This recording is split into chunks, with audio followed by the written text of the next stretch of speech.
Good luck. Yep.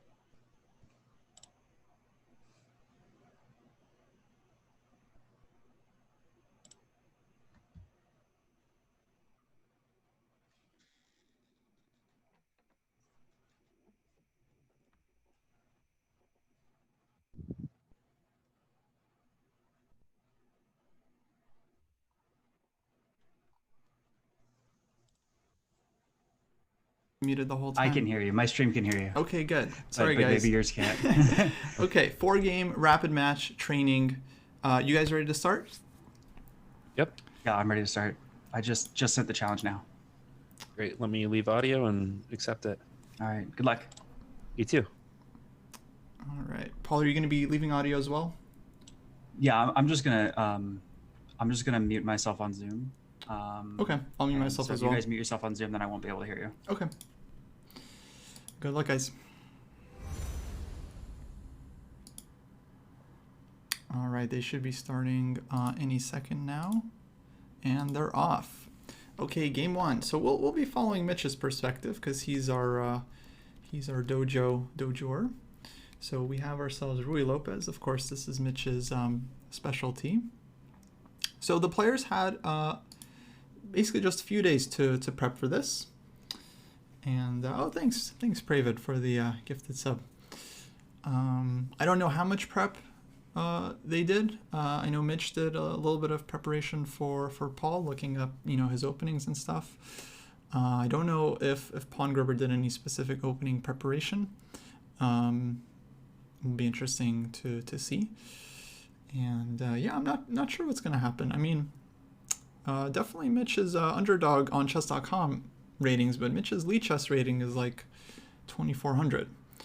So I think on chess.com maybe he's a bit underrated. Yeah, Mitch is a Marshall player. He's that's pretty public knowledge. I'm not revealing anything. He's a big fan of the Jan Gustafsson course on Chessable that covers the Marshall. He's like one of the top performers. He like rivals Greg Shahade, who's also a big fan of it. And yeah, I'm sure this is still part of his repertoire. In fact, both players here are playing super fast, so they've probably both kind of looked at this position. Yeah, so who are we rooting for? Hopefully rooting for Mitch, guys. I mean, I'm gonna try to be objective in terms of my commentary and my evaluation.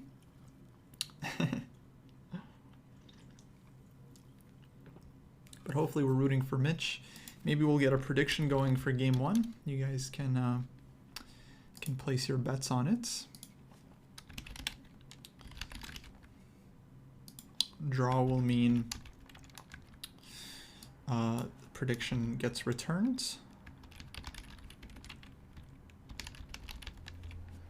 And I'm not going to give you guys too much time to submit here. Basically, you get 1 minute, guys. 1 minute for the prediction. So look alive. Look alive. Here we go. Hey, Adam the Irish guy. How's it going?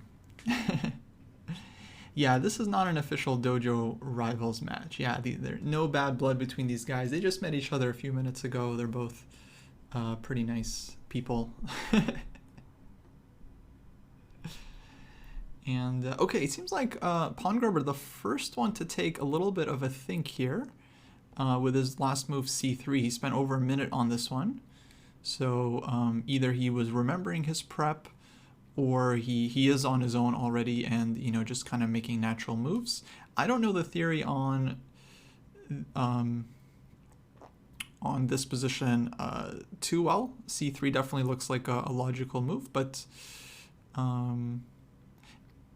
my guess is that it was probably critical to take the pawn on e5, which black was certainly okay with. There's lines where either you can take and then play for bishop d6, this kind of thing, where actually this one, I think white can actually take this one here, so this wouldn't really be working because then white has 2 pieces for the rook. But maybe like bishop f6, I think this is very playable. And there's also knight d4, I think is a move. Yeah.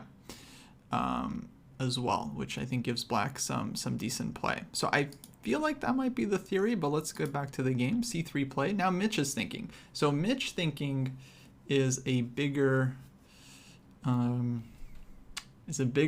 tell that white's last move might not be theory than Pawn Grubber having a thing. Because if Mitch is thinking about this one, because I know he knows the Marshall well, that means maybe C3 is not the main line, and he's trying to figure out what to do here. So this is good practice, guys. This is always good practice for the opening. Yeah, Mitch definitely following Gustafson's lines, and the prediction is well, it's gone now, but yeah, it was just for the first game. We'll do a separate prediction for each game. Yeah, prediction is done. All bets have been placed. All bets have been placed. Yeah, okay, so black spending their time here. What was game one result? This is game one. This is game one. We just started, guys, just started. So my belief is that knight takes e5 on the previous move was probably the critical choice. And now that white hasn't taken this pawn, Mitch is thinking like, well, what am I supposed to do if white doesn't take the pawn? So bishop f6 seems like a natural move. Bishop d6 is not possible because knight on d5 is hanging. Black might also consider kind of doubling down, playing like a move like rook to e8. But yeah, it's not clear. It's not clear who's out of book, right? Maybe white's last move wasn't the most critical. And thinking about it, you know, if white plays knight d2 next move, which seems like a natural choice, this one is always going to be met with knight f4, where the d3 pawn is kind of loose. So kind of tricky to think what white's next move is going to be. So bishop f6, very natural. F6 is not always desirable in these positions, obviously because of the pin on the diagonal, but it is a move that can be played. But I think bishop f6 definitely feels like the more solid choice here. And now one day black can actually even play g6 and bring the bishop back to g7. Thanks, Pravid. Have a good one. So we'll see what white comes up with here. Other moves for white include like a4. You can always throw something like this in because it's just a useful move in the Ruy Lopez to put some pressure on this b5 pawn, but it doesn't quite solve the problem that white has here. Uh-oh, Mitch lost his webcam. Oh, that's kind of weird. Hopefully he... Oh, there he is. He's back.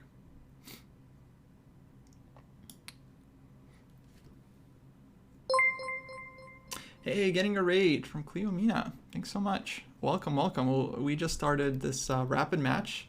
We have our own Mitch playing against PAWNGRUBBER, 4 games.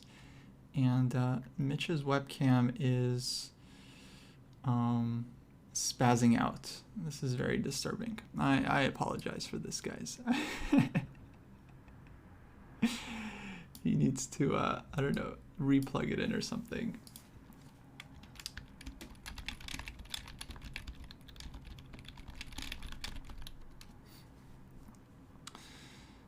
Hey, Chess Melissa, how's it going? We lost him to the pink void. That's funny. Yeah, what are our rules on having a rave during the match? Not great. Guys, I think I'm gonna... I think I'm gonna hide Mitch for a sec because I don't want to give you guys epilepsy. And I'll bring him back when his webcam is fixed. So hopefully, hopefully that fixes that.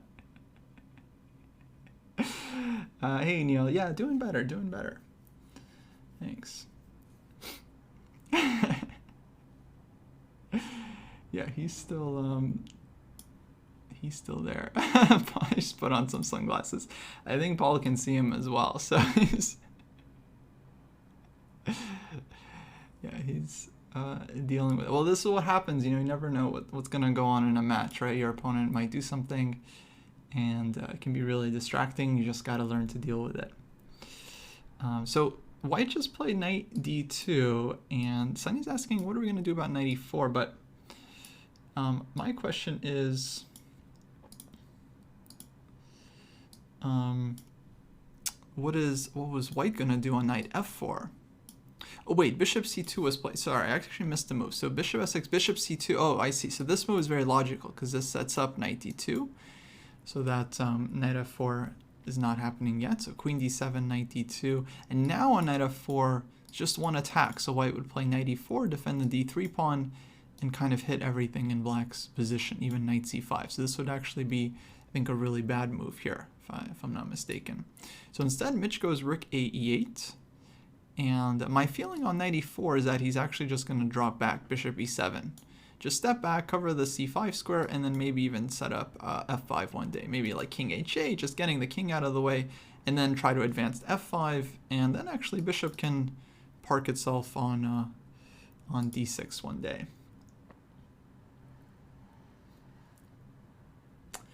Do sunglasses help you focus? I think he put them on because I think he has Mitch's camera on his stream, and it's probably it might be bothering him a little bit.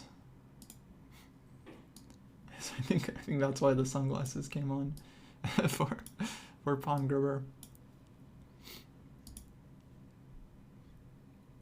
Okay, so a4 played, and now black goes b4. Very tempting move, kind of attacking the c3 pawn. If white pushes c4, black's point is that the d4 square has been given up. So he can retreat the knight, or maybe even go knight f4, and then he has this nice d4 square to work with. But actually, where would he go? Because, yeah, maybe just knight e7 here, and even one day knight f5 and back to d4. So white's thinking about this one. Maybe knight e4. Again, bishop e7.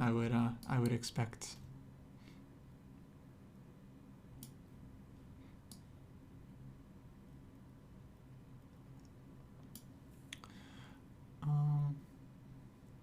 Actually, let me see. Maybe we can grab a picture of Mitch to use as a placeholder.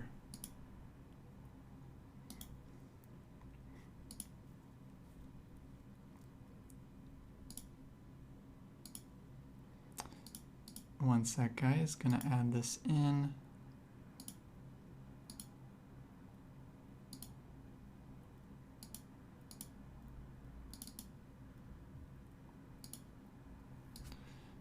There we go.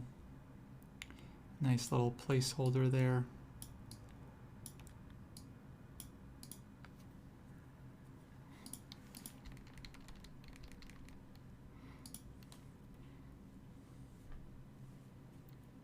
Yeah, Mitch's webcam is spazzing out, so I hit it to protect our viewers. Totally unexpected. I swear to God, guys, his webcam was working fine before the match, and then all of a sudden, he's Thanos. Yeah, exactly.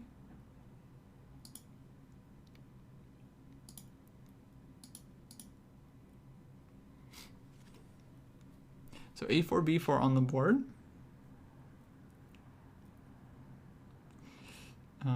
Well, okay. I mean, PAWNGRUBBER has a game to focus on, so he can't exactly be messing around with OBS. Hopefully, it's not bothering him too much. He did put on the sunglasses, but after this game, we'll take a quick break and see if Mitch can figure out his webcam. If not, I'll recommend that he just turns it off, because I feel like it's doing more harm than good at this point. Yeah, some kind of Fischer-Spassky tactics, it seems.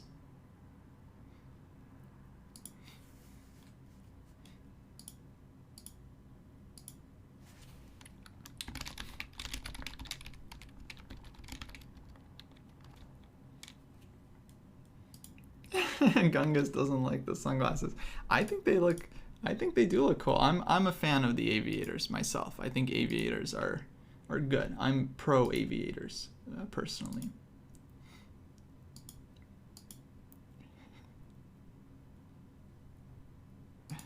So knight e4 played. Okay, now I would strongly expect bishop e7, dealing with the annoying threat of knight c5.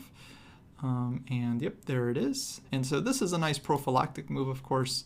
The bishop is kind of a good distance away from the knight, because it's like kind of controlling all these squares and making sure that this knight never jumps anywhere and hurting us.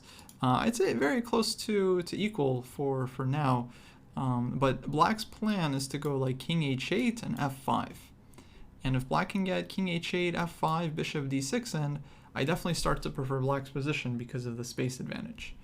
That said, white certainly has his share of resources as well. This bishop can come back to b3 at some point to put pressure on the knight, especially now that the d3 pawn maybe doesn't need so much babysitting.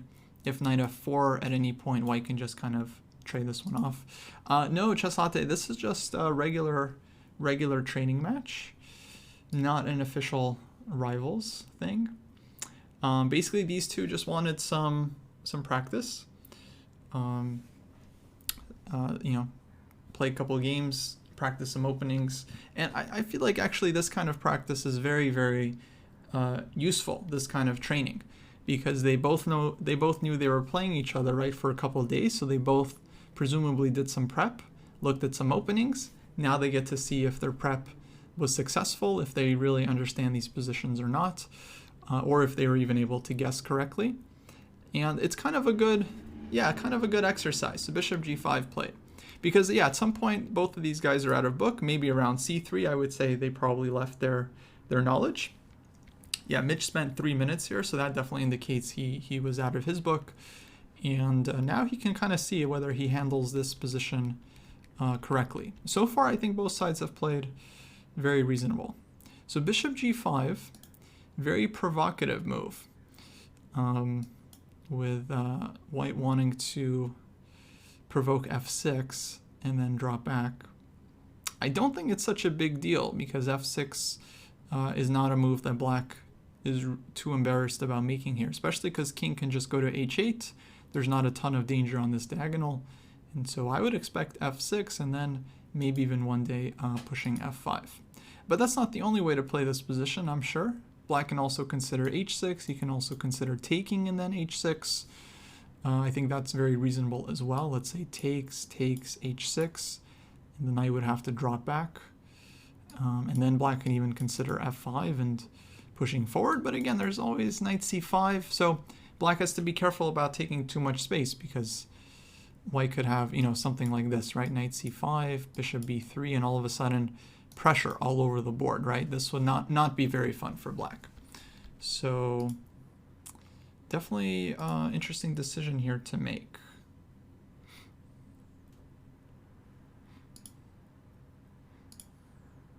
Yeah, so what's the difference between this and Dojo Rivals? Yeah, Dojo Rivals is yeah, generally kind of multiple time controls. I feel like they play like blitz and rapid, and there also has to be some kind of, you know, some challenge, some animosity between the two. These guys, they don't even know each other. And with all due respect to PAWNGRUBBER, he's not exactly a dojoer. He's a fellow streamer. Actually, you guys should go check out his channel.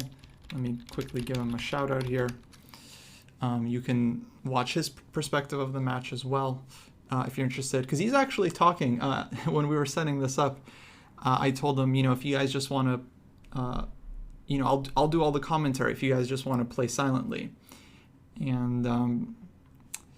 And he said no, actually, he's so used to talking now that he's always talking during his games. so he's, I'm assuming, communicating his thoughts right now on his channel.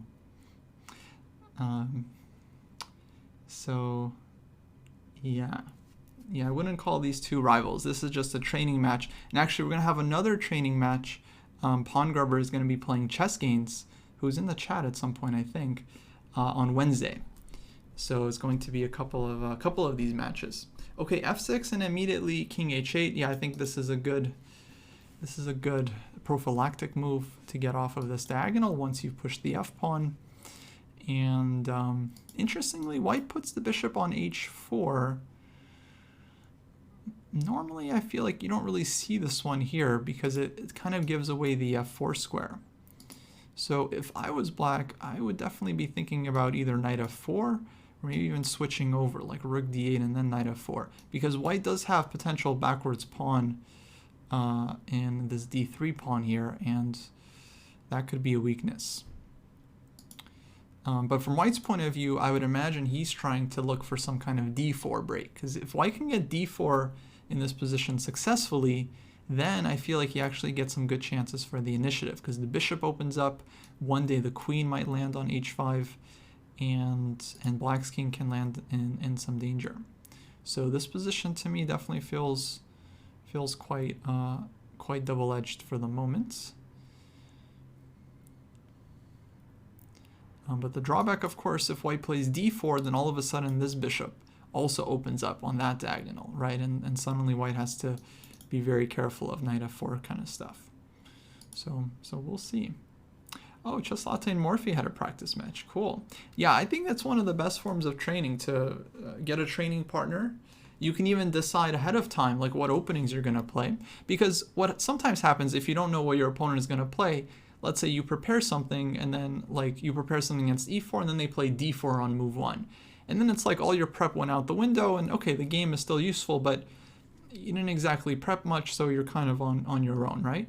But what you can do, and what I've done with many players, is we just agree like, okay, we're going to play dragon, right? Or I'm going to play King's Indian, you prepare whatever you want, I'll play King's Indian. Or we'll even be more specific, like we're going to play, you know, Yugoslav attack of the dragon. You play white, I'll play black. We'll play 4 games from the exact same position, and then afterwards you get a really nice understanding of these kinds of positions, because you just immediately get a lot of experience and you kind of see different things, different challenges over the board. The thing is, you know, when you're studying your openings like on Chessable, for example, you're just going through the lines, right? Just keep on keeping on, Dojo. You don't really get an appreciation for whether the line is easy or difficult to play over the board. It's only once you actually see the position in front of you that your brain starts to understand like, maybe this position is not as simple, not as straightforward as I thought, and you start to kind of see some of the practical difficulties. Oh, very cool, guys, very cool. You guys playing the knight. Hey, Morphe fan, thanks for the bets, much appreciated. Yeah, so I think this is a really good form of training, especially when you want to practice certain openings. Oh, guys, good news. I think Mitch has fixed his camera. It is not spazzing out anymore. So let's bring him back in. It'd be funny if he was like completely different person. You know, that's still our Mitch. Okay, and white just played e5, so a lot of interesting moves being played just now. So King h8, c4, very committal move. Honestly, at first glance, I don't feel like c4 is right from white's point of view, because he gives up the d4 square. It makes it a lot harder for him to now play d4. And then after knight f4, bishop g3, Mitch just drops back knight e6. I think perfectly solid move, taking full control over this d4 outpost, right? This is now just the pure outpost for black's pieces, because white doesn't have any pawns that can attack this one. Show of hands, anyone not familiar with the outpost concept? Let me know. Let me know, don't be shy. So now knight e6, and black just has total control over this square. And what a square, right? I mean, if you put this knight on d4, well, one of these knights is eventually landing here. This bishop on c2 is just going to feel like a completely dead piece. So at the moment, I feel like black is doing fantastic. Now let's see what happened. a5 was played. f5. f5, not sure about. Knight ed2. I mean, f5 feels very natural, right? Because you're taking space. White can't go knight g5. But what's the problem with f5? I mean, we just opened up all of white's pieces. Uh-oh, Mitch's webcam is going again. Oh wait, he was there, but now it's a bit spazzy. It was working. It was working. So we're gonna bring back his his image. Okay, so this was Mitch's idea. He goes f5, and f4. Yeah, for those of you that weren't here earlier, Mitch's webcam was started doing that, so I replaced him with older Mitch with his profile picture. And so his idea was to shut down the bishop. But here's the problem. E5 pawn is now a really, really serious weakness, right? This is now a backwards pawn. Now white has an outpost for the knight on e4. Black can never play f5 again and retake this square. So I really wasn't sure about it. So yeah, Dritman was asking, like, how do you decide when to occupy the outpost? I think the outpost was actually worth taking right away. In this position with the f6, e5 pawn chain, these two pieces for white are just feeling very restricted, like they have nothing to do. I mean, 3 pieces are attacking this pawn potentially, like let's say the knight moves away from e4. White has 3 pieces on this pawn that's being defended by another pawn. So it's very economical for black to defend it this way with the pawn on f6.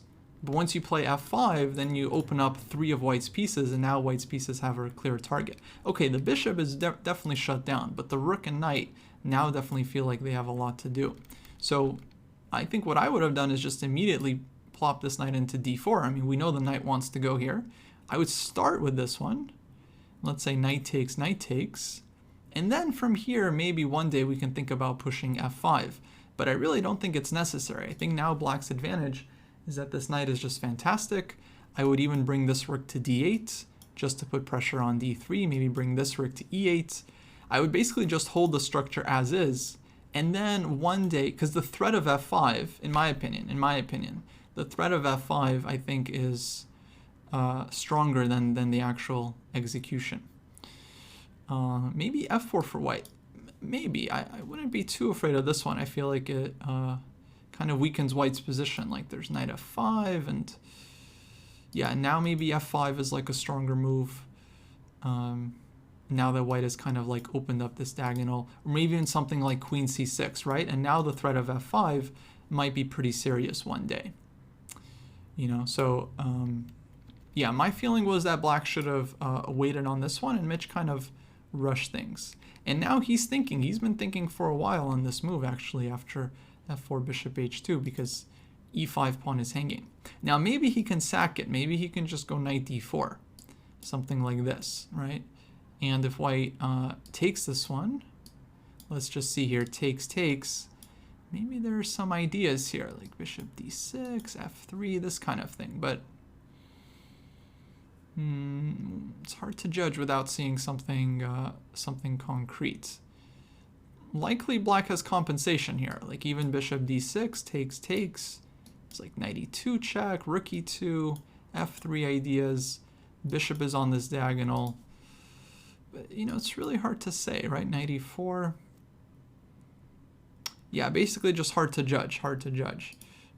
So let's see. So he does go for it. Knight e d4. 3 minutes he spent here. So he does feel like he has enough play. I wonder if he sees something concrete that we're missing, or if he's just playing for the compensation. Now this move wasn't necessary. He could have also played like bishop f6, for example, which I think after bishop f6 I would still take black. But maybe he's just not a fan of knight e4. Though I don't know, knight d4 to me still looks like black is very, very comfortable. I like this d4 square more than I like the e4 square. But definitely interesting decision, and yeah, now we're basically getting into blitz portion. Bishop a4. Now this is a nice move from white. This move I like because he's using his a5 push, and now he creates this pin, and knight takes e5 feels like a much bigger threat. So this one might have been underestimated by Mitch, though I still think he probably has a number of moves here. Queen f5, for example, he can just defend the pawn and go after this one. And okay, bishop f6 played. So yeah, now he just defends the pawn. Maybe this pin is just annoying, but not exactly devastating. But knight e4, now white comes in, threatening possible knight c5. Not a very good move we want to allow. And yeah, black is going to have to figure out how to deal with this one. Maybe queen e7. Okay, takes on f3 with check, queen takes f3. Now maybe just queen e7, unpinning and preparing to bring the other knight to d4 with tempo. Maybe even preparing to bring the rook to d8. Yeah, it kind of feels like that might be the move here. So otherwise knight c5. Well, knight c5 actually right now is threatening just to win material, because then white could take, black would take, and then knight on c6 would be hanging. So queen d4. Getting out of the pin, but this is not a square black wants the queen on. Black wants the knight on this square. So I'm not sure why Mitch chose this one instead of queen e7. Maybe just intuitively he didn't want to line up the queen against the rook. I can definitely understand that, but concretely I don't really see any issues here. If knight takes, he can take with the queen and defend this one. And next he's just threatening again to unpin with tempo with knight d4. And once the knight gets here, I think black's position is always going to be at least okay, maybe advantageous. So queen d4 is a little bit odd. Maybe his idea is that he wants to play rook d8 and just put some pressure here. He is kind of hitting this pawn, and that's not really a pawn white can give up in a lot of cases, because I mean this is definitely one where, you know, if black gets this pawn, then the b pawn is always kind of a problem. So yeah, we'll see. But now the question is, what should white do? Because this bishop is very much dead, right? It's just out of the game. Knight on e4 is beautiful, but okay, he trades it off, so no longer beautiful. But now I think the main question here for white is like whether he can get this bishop back into the game. Because if he can't, he's just going to be effectively down a piece. If this bishop is just stuck on h2 forever, it's not only just not doing anything, in some cases it might even be in the way, right? Notice that white's king technically has a back rank problem, right? If there's ever a back rank check, the king doesn't have this escape square. So the bishop can like actually be in the way, not just useless, but in the way. So this is a strategic issue that white has to solve. And if he doesn't solve this one, then strategically white will be facing very big problems here. So we'll see what Paul has in mind, because this knight takes f6 move is very committal. He's giving up, you know, arguably one of his best pieces. And the more pieces that are traded off, the more white is just stuck with a bad piece, right? It kind of sticks out like a sore thumb. So now the plan for black is, again, to maybe try to drop back, and one day, this guy's hanging, one day try to unpin. Okay, so queen d5. Queen d5, very sharp move. I don't think black can take this one, because takes and serious issues on the diagonal. And but at the same time, I'm not sure if white is really threatening much. Aha, if we go rook to d8, then white can trade, and it'll be hard for black to recapture with a piece because the e5 pawn will be hanging. And so maybe black is going to go rook d6, holding everything together. For example, takes, covering this one, making sure there's no tactics, and then bishop c6, just bishop c6. And then the opposite color bishops doesn't matter, actually. I think, again, white is just going to have huge issues. If we get any endgame where this bishop doesn't get out, you know, g3, black is just playing g5, just shutting it down, then it's going to be kind of tricky. So Mitch is thinking here, but after rook d6, I'm not seeing, maybe white wants something annoying like queen f7, just trying to be difficult for the opponent. Feels like that's a better practical try than going for the endgame. It's true, white can one day get f3 in. Okay, he goes for rook d8. But it will take a lot of time anyway to get the bishop out. Okay, so this is Mitch's idea to take with the pawn.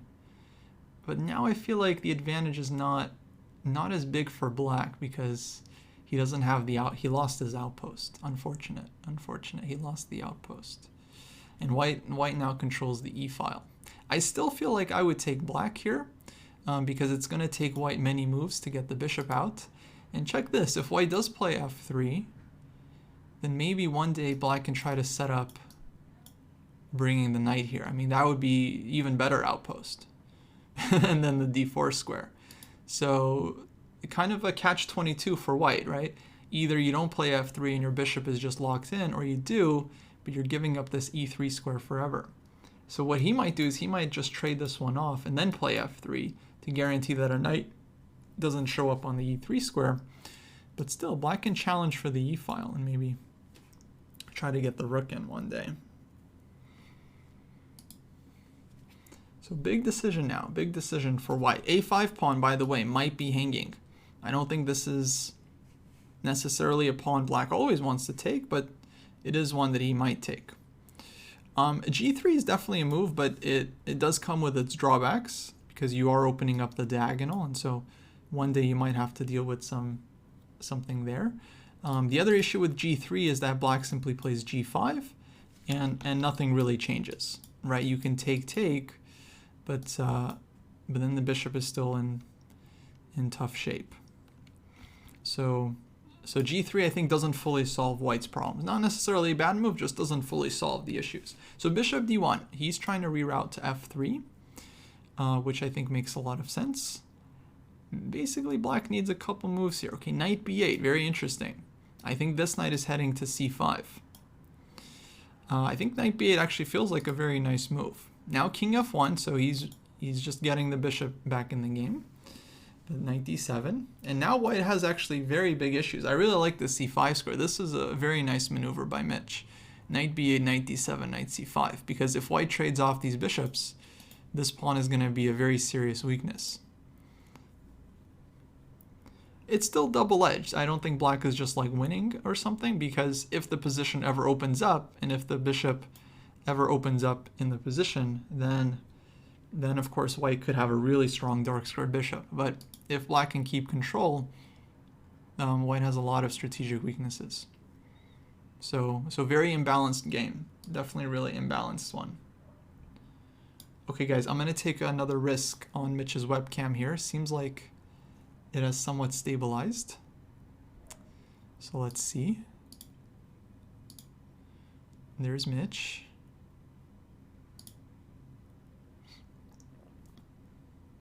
He's focused. He's focused. Let me know if it starts spazzing out again, and I'll take it down.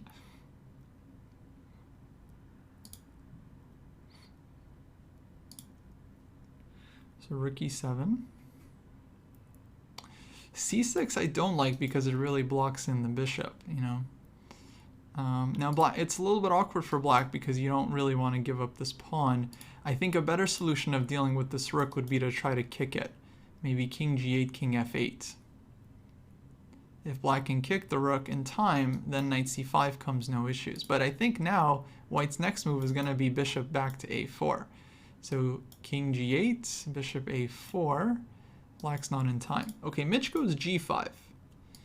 Now white might also consider bishop g4.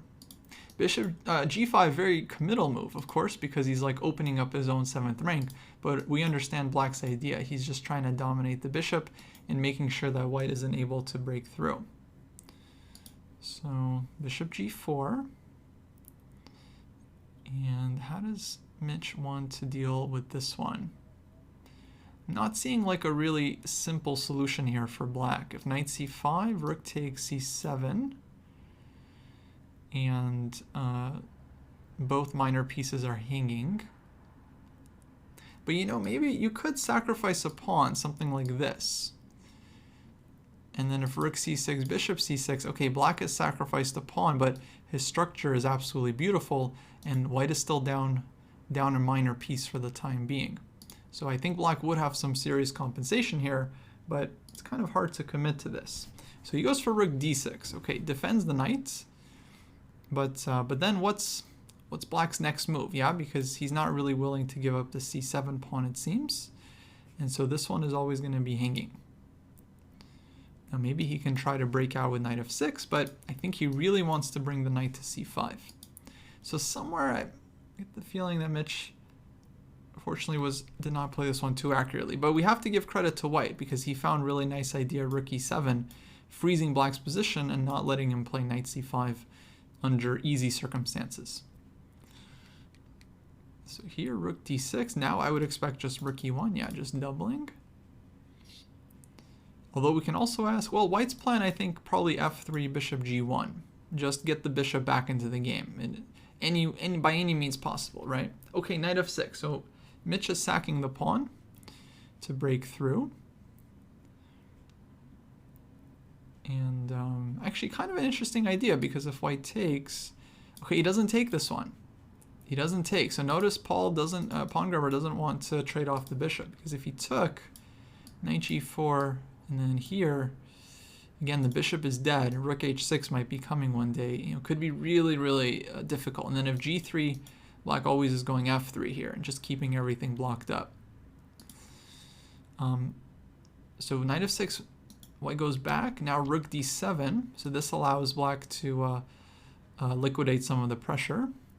And then g3, I think white has to make this move probably sooner or later. Open up the bishop. And I actually think the game is kind of turning a little bit, because now I think white's pieces are getting out. If f3, he can go g4 and make sure that that bishop is alive.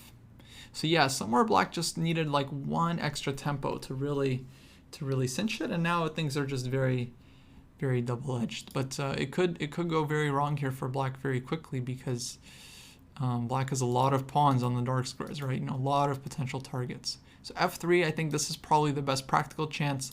At least lodge your pawn, try to restrict white's other bishop, and maybe white's king will have some difficulties one day. But now, of course, this bishop has now finally opened up, and now white is definitely in business and doing pretty well. I mean, next move could be rook e6, hitting the knight, so black trades. Maybe rook d7 here. Yeah, he's sacking the pawn. Mitch is down to just 20 seconds, so he's just going to be relying on the increment here. I like that PAWNGRUBBER is thinking. He doesn't just immediately go for this and take the pawn. He's thinking, does he actually want that position? Because takes, bishop c7, knight c5. White is going to have to deal with defending this one. If you go bishop c2, then b3, right? I mean, let's just look at this for a second. Knight c5, bishop c2, b3. I mean, now this bishop is dead, right? So white's up a pawn, but black is going to have a lot of targets. You know, knight a4. So you might save the pawn for a moment for white, but ultimately it's going to be difficult. Okay, well, this is what we got. Now bishop c2, b3, bishop b1. But on knight a4, he has bishop e5 check and takes. So very good by Mitch to go king g8 and avoid that one. And so here Mitch is just playing for compensation. His point, actually, you know, this can still go very wrong for white, because his bishop on b1 is now dead. First it was a dark square bishop. Now the light square bishop can't get out. Look at this. I mean, this is like a study. How is white ever going to break his bishop out? His king is dominated. As long as black doesn't lose this pawn, and it doesn't seem like he will, because knight on e6 is defending it, it's actually very difficult for white to improve the position. I just don't see a decent plan for white, right? Well, what can white do? Now, does that mean black is winning? Not yet, but I think we definitely take black now, because it feels like black can improve the position. Bring the king to e5. Okay, goes knight f4. I don't like that. Oh no, that was a big mistake. Oh no, that was a huge blunder. Oh no, why did Mitch do that? I think he just gave everything away. Now white just opens it up. Oh, that was a bad decision. I don't understand why he did that one. I mean, white just has literally no plan. If he wants to draw, like, he can do anything. If he wants to play on, he should just bring the king in and then try to get like knight c5 or... Yeah, I'm not sure what he was afraid of, but that was a very strange decision, I think, by Mitch. I mean, he might still be okay. I'm really not sure, but he might also be in trouble. I mean, he's probably, you know, he wants to go after this pawn, right? But this is just minutia. This is minutia compared to what black had earlier. Yeah, and now I think white is in huge, excellent business here. I mean, king is coming in, bishop can activate, white has two connected passers. Yeah, I think black is in big trouble, right? These pawns are no longer on the right color. Yeah, definitely misplayed by Mitch. I mean, I think white blundered by going into this. You know, here, for example, after b3, you should have done something like this to keep the bishop active. So at least if something like this, at least the bishop is still active, right? Or even as this one.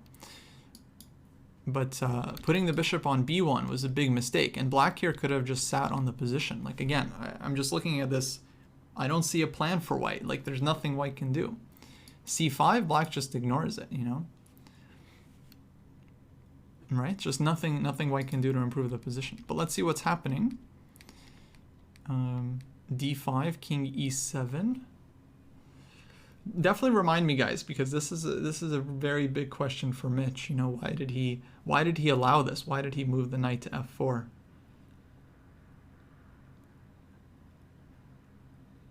Because it's really really hard to understand. Okay, now I push a d5. Not sure if this was needed just yet. I probably would have brought the king in immediately to c3. But maybe he thought he needs to push his pawns up. Okay, bishop e4. King d6. Okay, Mitch is activating the king. That's very good. I mean, white's going to win this pawn, but I think if black wants to hold this one, he needs to get the king in. Now king d2, very accurate. Very accurate by white not to take the pawn first. First he's going king d2, so on king c5 he can meet that with king c3, not let black's king have any activity, and then of course he can pick up this pawn, he can pick up this pawn whenever he wants. And now I think black is just in big trouble. I think he's losing the second pawn here, and then white's going to move the king back to c3, b4, break the blockade, and it's all over. I think this one is, this one is just gone. No real counterplay for black. Okay, bishop d1, probably fine. He can just take this one, but not really sure if, maybe he wants to go f3 actually first and then take. See, this is the problem. Black just has this weakness. Now I'm expecting f3. Yep, there it is. And now white can just take the second pawn at his leisure and then move out of the way and push b4. So yeah, this is looking like GG for Mitch. Kind of a shame. I thought he had very good chances in the middle game. In the end game. I thought his position was quite okay. At least okay. I was thinking, how does black play for the win there? At least okay. I mean, white just couldn't do anything about that blockade. Yeah, now it's just game over. Just no counterplay for black. Bishop e4, king d4. And yeah, b5 coming as well, c5. Yeah, king d4, very smart, just centralizing first. c5, definitely a resignable position. I would probably resign pretty soon. Against the GM, I'd probably resign already, yeah. Lower rated player, maybe I'd play on like a few more, but really, I mean, there's very little hope for black. It's hard to see what can go wrong for white, you know? Short from just like kind of blundering everything, it's hard to imagine white doesn't have just several ways of winning this one. But okay, Mitch is holding on, but yeah, now king e4, now this pawn is falling, and yeah. Okay, GG.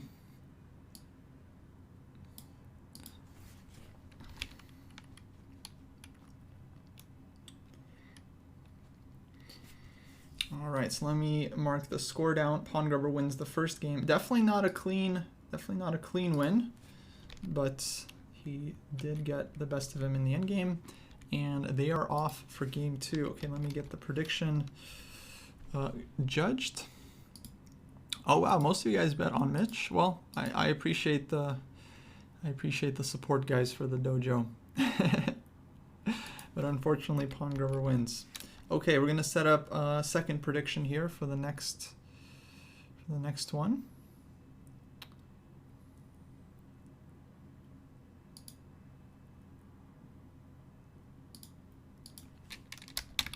Who wins game 2? Okay, guys, you have 1 minute to get your bets in. 1 minute.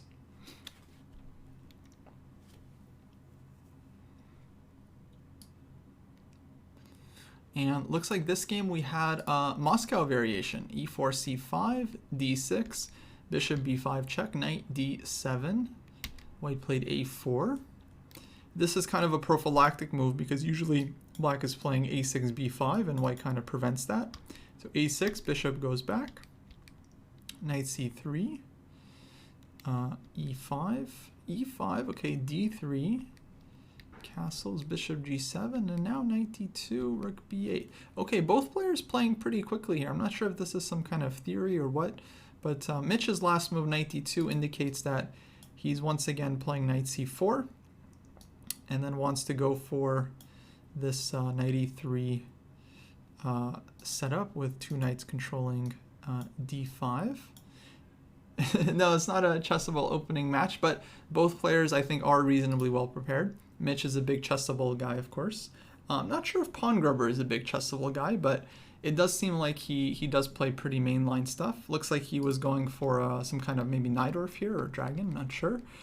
But seems like he wasn't too surprised by White's play here. He just goes for this e5 setup. And now after a5, black immediately goes b5. Takes. So black is left with kind of a weak pawn on a6, but on the other hand, he's able to open up his position for the rook. And he stops white from being able to use the c4 square so easily. Now if white wants to play knight c4, basically has to trade it off. That said, I think knight c4 definitely is a move here, because if takes, these double pawns are helping white control the center, right? One day the knight goes to d5, and if white really needs to cover the d4 square, he can do this one. So this is a rare case where double pawns are actually in white's favor. Like the structure is better than it with the pawn on d3, because with two c pawns, white has very good control over the d5 square, but doesn't have to give up the d4 square in return. So he can just kind of like dominate this one. So let's see what happens. Knight b3, okay, I guess heading for a5, queen c7, h3. I don't think these guys are still in book. I think they're just kind of playing a little bit quickly because the last game, you know, finished in kind of a time scramble. So the adrenaline, I think they're feeling, and it's kind of carried over into this match. But really interesting game so far. And the first game was very, very close. I really think Mitch was at least okay in that endgame, maybe even better. Yeah, I mean, even if you did castle, you know, when you have two f-pawns, it actually keeps your king pretty safe. Unless you mean gf. Yeah, if you take gf, then you don't really want your king castled on the king side. But yeah, generally double pawns in the center actually can be not so bad.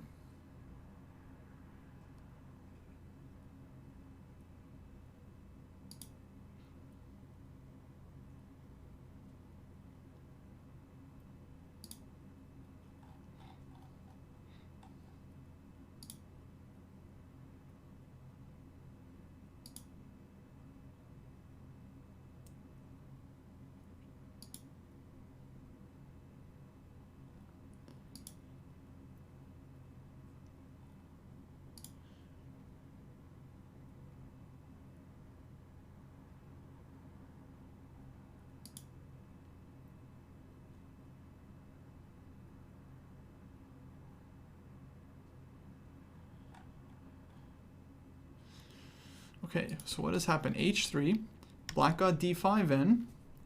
So again, so in this game, black is just not really caring about the structure, right? He has like two isolated pawns here. He's just playing for the activity. Now this could work, but it could also come back to bite him a little bit, because these pawns are always going to be weak, and now white has kind of perfect outpost on the c4 square. Now immediate question is whether white wants to do something about the threat of knight takes c3. So he decides to trade. Definitely wasn't forced, but understandable. And now he has this nice c4 square for the knight.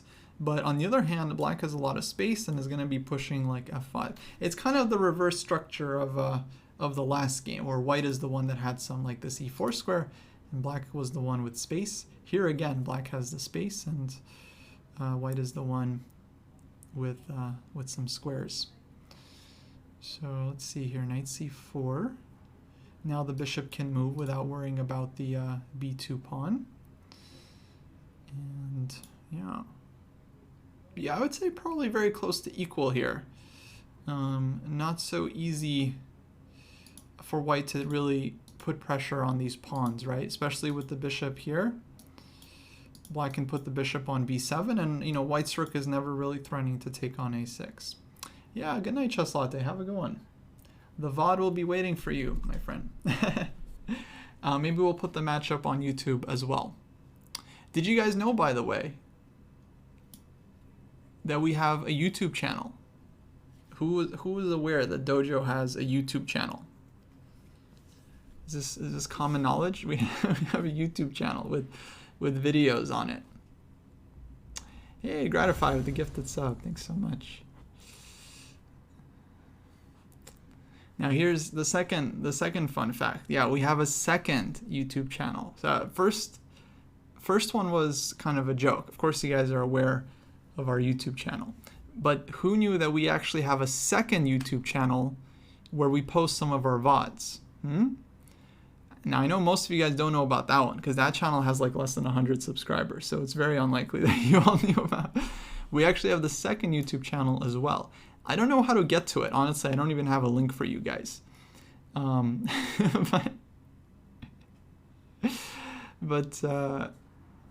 the second channel is called Chess Dojo Live. The first YouTube channel is called Chess Dojo. The second channel is called Chess Dojo Live. The videos are public. We have a second channel for streams like this that are not exactly like super educational videos like made for YouTube, but just VODs, right? Because people, they want to watch our content, you know, 24/7. And rather than crowding the first channel with like all of our VODs, we have our second channel. I believe the second channel is linked on the first one. So if you go to like the homepage, hopefully there's a link there to the second channel, which is named as this Twitch channel is named, Chess Dojo Live. So the first channel is just called Chess Dojo, youtube.com/Chess Dojo. Second channel is Chess Dojo Live. I don't know if we have a URL for it or not, because it's not that big yet. But for example, David does a lot of like postmortem streams, and people always want to watch those later on because they're like super, super instructive. Like when David goes through a game, I mean, he really like combs through it and comes up with like, I mean, it's basically just like a private lesson. Like submitting your game to David and having him analyze it and like break it down for you is like, yeah, basically like a private lesson, right? Where he goes over your game. And so people want to watch that, but it's a lot of content, right? So we can't really fit it all on the first channel. So that's why we have the second channel for that. Cool. Yeah, if you search Chess Dojo Live, you can find the second. Maybe I'll try to search for it as well. I'll drop a link for you guys as well. Oh, there's SM Pooh Bear with the link. Nice. Nice. So that is our second channel, guys. And there you can see a lot of stuff actually I didn't even know was on here. You can see previous episodes of Dojo Scrubs. You can see previous episodes of the Postmortem. You can see some of our previous collaborations, like our Vote Chess match against Chess Patzer UK. You can see my Arena Kings educational performance from a couple of days ago. Oh, some streams I did with Maya. If you never saw the beginner puzzle streams. Jesse did a Queen's Indian training session with Grandmaster Eugene Perelstein. I had no idea that was on there, to be honest. So if you ever like miss a stream and then you can't find the VOD or something, there's a good chance it might go up on the second channel. We got our sub battle versus chess coach Andres here. So yeah, strongly recommended, guys. Strongly recommended.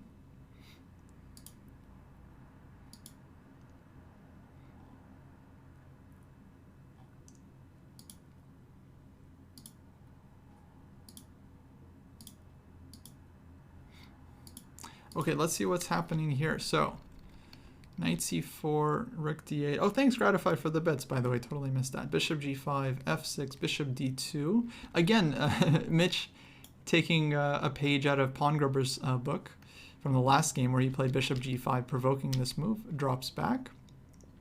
And this kind of move is useful, I think, because from White's point of view, it feels like you just lost the tempo, but not really, actually. It's as if you played the move bishop d2, and then black responded, and then black just gets f6 in for free. But f6 is not necessarily a move black wants to make in this position, right? Because it blocks the bishop. And if black plays f5, well, that's, I think, a decent move here, but it's also committal. It's not necessary that black wants to do this one, right? So, and then the bishop can come back to g5. So this kind of provocative move, I think, can be very useful. Okay, knight b4 was played, and now bishop f3, bishop e6, and this is our live position. Both players still with plenty of time. So this is going to be a very, very close game. I think at some point white might want to just play b3 just to secure the knight, but b3 does come with some drawbacks, right? Like you might open up the diagonal for the bishop one day, you might give up the c3 square. So b3 is a semi-committal move. And you know, maybe bishop c3 would be, oh no, bishop c3 got to be very careful, right? Not to hang the knight. It's actually the one move that hangs something here for white.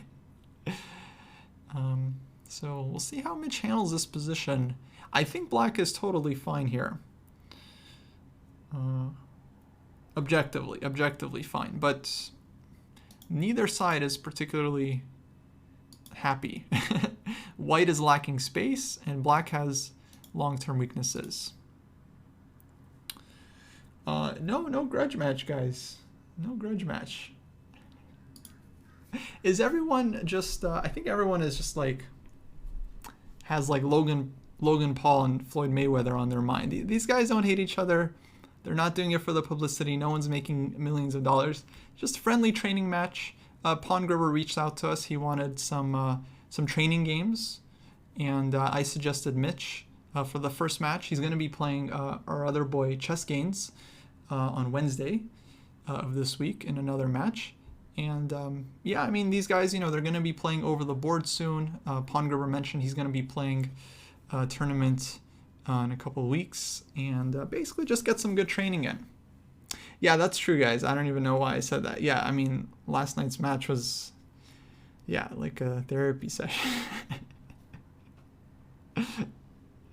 I thought it was exciting. I mean, everyone was like, I mean, I don't know. I'm not much of a boxing fan. Like I've watched very little boxing, but I thought like that's what boxing is. Like they don't actually hit each other that much, right? Like I thought boxers are like pretty good at like protecting themselves, and like, yeah, whenever they get in trouble, they go for the clinch. It's like MMA that's like really, you know, violent and a lot of. But boxing, I mean, that's why I don't watch boxing, because I've always found it to be kind of boring anyway. They're mostly just. And they're wearing those, like, you know, big rubber gloves so that they don't hurt each other too badly. I don't know. I thought it was exciting enough. I think it's cool to watch someone just, like, duck and avoid everything. I mean, I have no idea how he does it. I mean, it's just insane. Like, how do you avoid punches that are moving that fast? I mean, I don't know. You guys probably know better than me. That was just avoiding confrontation. Yeah, that makes sense. I mean, hopefully it's not a surprise to anyone that the point of the match was for both parties to make a lot of money. And others as well. I mean, definitely that was the point of their match. But still, I don't think it was like totally fixed. You know what I mean? Like, I feel like if Floyd messed up, then he would have gotten hit, right? But yeah, no, I mean, I don't know how these guys do it. I don't know. I think they make it look. Let's talk about Floyd. I think Floyd makes it look a lot easier than it is. I certainly wouldn't want to get in the ring with Logan Paul. I mean, that guy's just huge. Okay, rook b6.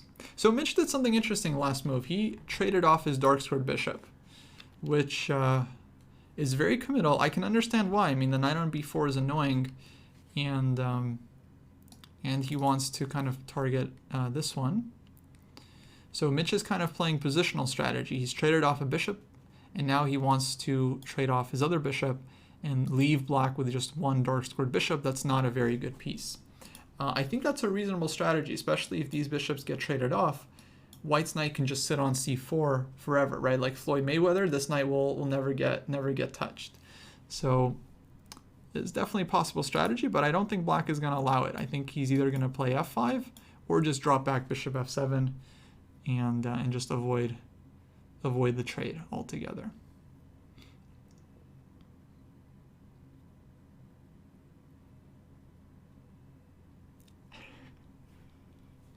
That's true. Actually, Scott, that reminds me. They did have a little beef before the stream started. And here's what happened, guys. I'm just going to. I mean, I'll just kind of paraphrase what happened. Basically, I asked them, do you guys want to play 15-10 or 15-5? I just suggested, 2 different time controls: 15 minutes 10-second increments or 15 minutes 5-second increment. And then PAWNGRUBBER was like, it doesn't matter to me, whatever you prefer, Mitch. And then Mitch was like, oh, it doesn't matter to me, whatever you prefer. And then they just kept going back and forth, and like no one wanted to make a decision. They just kept acquiescing to the other guy. And then it nearly came to blows. I mean, I had to separate them. They were both just so amicable about the time control that we just couldn't make a decision. It was like one of those things when two people are fighting over like who gets to pay the check. They're like, yeah, like I'll take it. No, I'll take it. It's back and forth, back and forth. Okay, does black want to play c4? I mean, if possible, yeah, I think that would be a move. So Mitch goes rook a4. Actually, that's nicely spotted, Sonny.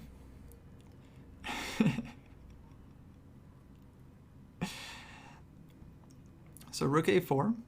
And yeah, Mitch is just going full light squares approach. And here we go, e4, right? So this is what I would call playing in the spirit of the position, opening things up for the dark squared bishop. So black's last 2 moves, f5 and e4, definitely make a lot of sense. And now, well, white didn't really have time, right? Because already e4 is a big threat here because of the pin. So he didn't really have time to play b3 or anything like this. And now the position is opening up for black's 2 bishops. It's still very unclear to me.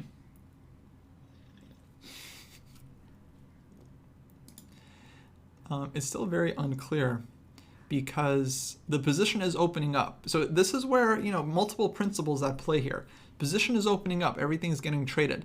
That's good for the 2 bishops normally, right? But also, black's king is the one that's also opening up. So if these pawns get traded, black's king on the king side is going to start feeling very airy. So yeah, black's dark squared bishop is super happy that the position is now exploded and then diagonal is open. This bishop is now the best minor piece on the board. But black's king is not very happy. So my feeling is that I think white honestly has a little bit of a practical edge here. I don't know objectively what the evaluation is. I would expect it's very close to equal. But in practical terms, generally I don't like playing with a weakened king, right? And white can continue softening him up with h4, h5. The knight can look to poke around a bit. So definitely something to play for both sides. We also have to note that this a pawn, which has been a weakness the whole game, recently became a pass pawn. And so if we go into the endgame, then black's advantage is just undisputed, because in the endgame, the king safety is not going to matter, and the a pawn is going to get stronger and stronger and stronger, right? I mean, these bishops are basically designed beautifully to just escort the pawn home. So it's very important for white not to trade queens, and we can see Mitch is playing for the initiative. He has rook e7 as a possible idea. Knight h6 coming. Very interesting. This game is like kind of reverse of the last game, right? In the last game, PAWNGRUBBER was the one with the dynamic chances. Mitch was the one with the long-term strategic advantage because white's bishop in the last game was just kind of buried. Here is black with the long-term strategic advantage, right? The longer the game goes, if we get into an endgame, black is doing really well. But white is the one with the dynamics. And this move is actually very annoying because he's starting knight h6, he's starting rook e7, and black doesn't have a comfortable way of fighting for the e-file. So bishop g7, he covers at least the knight h6 threat, but he is allowing white to come in. Doesn't seem devastating yet, but it is some pressure. Definitely is some pressure here for white. Another idea maybe white can try is bishop e2, bishop c4, but I don't think he can quite get it, because bishop e2, black can go c4 and just shut that down. And then white's position feels very sad. So I don't think we're going to see bishop e2 here. And I don't think he really wants to go c4, because then he kind of gives up the d4 square forever. I think he wants to keep the option, reserve the option to play c3. By the way, c3 was a move white could have considered on the last turn. I'm not sure if it's any good, but it's definitely a move to consider because black's bishop gets shut out, and then this threat of knight g4 becomes strong. But it's very concrete. It's very hard to judge because, of course, black can come in and immediately attack this pawn, right? So not clear that this is something that white would want to do. Something like this, very possible, but very double-edged. You know, I'm not really sure what's happening there. Would I say white is attacking here? Yeah, definitely white is the one with the initiative. He just has kind of more active pieces. His king is a lot safer because he has an extra pawn, and in front of the king, I mean. And yeah, so activity and more active king. So definitely white has some dynamic chances here. In some cases, we might even see some kind of exchange sacrifice if the timing is right. If he can get some light square play, like queen c4 check, maybe the rook comes in. I think it's very early right now, but that is an idea white should be looking out for here, because sometimes this kind of exchange sack can just completely open up the enemy king, and then we leave ourselves right with opposite color bishops, where then white has two pieces that can kind of attack on the light squares. Black would have 0 pieces that could defend on the light squares. So definitely Mitch is should be looking for dynamic ideas, but I do feel like black is still okay. Like rook isn't in the game yet. Maybe queen to d6 here. And I don't see exactly what white can do that's so devastating for the moment. So that would be kind of my expectation here. Queen d6, and then we'll see.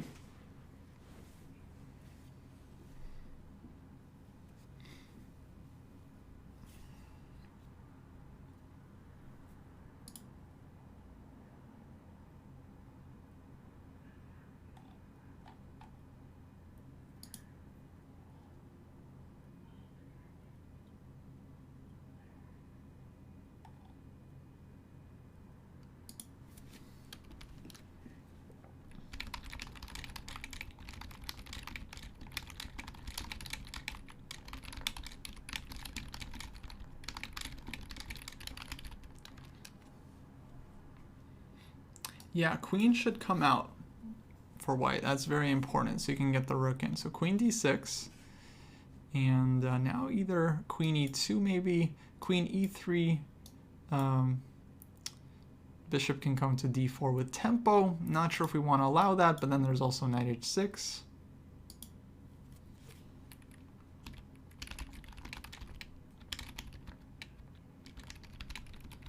Yeah, knight h6 is a big problem there for black.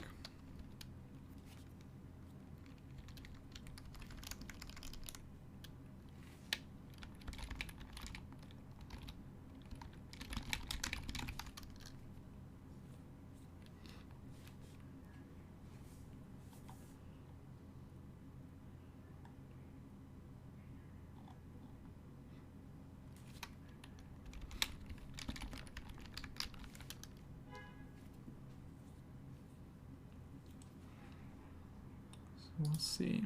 But queen e3 is kind of an interesting idea, yeah, because it does set this one up. I mean, not really, actually. This rook is hanging. But one day, queen e3, rook e1, and then knight h6.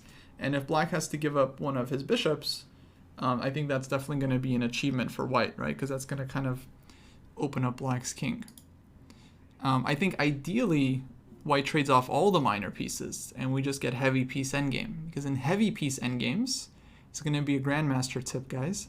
Heavy piece endgames, it's really all about king safety. So white's extra pawn on the king side is actually, I think, going to be worth more than black's extra pawn on the queen side. So heavy piece endgames means with queens on the board, so like queen and rook or queen and 2 rooks. Rook endgame, king safety is definitely important, but of course the king can just kind of walk out in rook endgame, so king safety is not as big of a factor. But when the queen is on the board, then the king always feels very very exposed.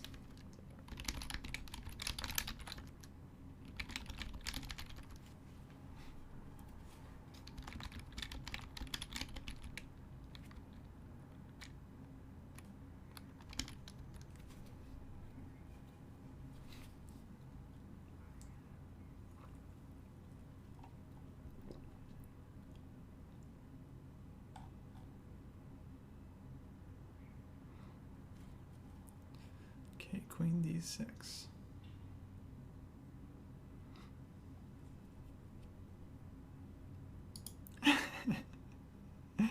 Is h5 a threat now? Oh, actually, very good, Giant Solon. I didn't notice this one. Yeah, I mean, it's not exactly like a winning threat because we have knight h2, but white doesn't want to play knight h2, so this actually could be very annoying for white. Maybe that's what Mitch is thinking about. And I don't blame him, because yeah, we don't really want to play. So queen e3 though. Now on h5 we can't go knight h6 check yet because takes and rook will be hanging.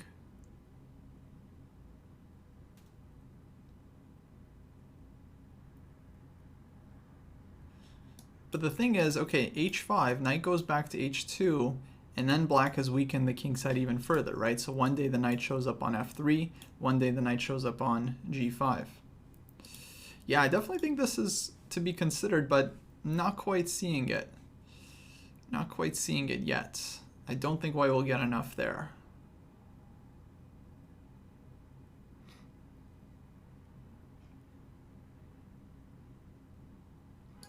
Yeah, now black is thinking probably, I mean, h5 feels very critical. Well, knight h2, I mean, it's not dead forever. You know, the knight comes back to f3, and then if the knight gets to g5, I mean, it's, we have to remember when black is going h5, then g6 pawn becomes a lot weaker.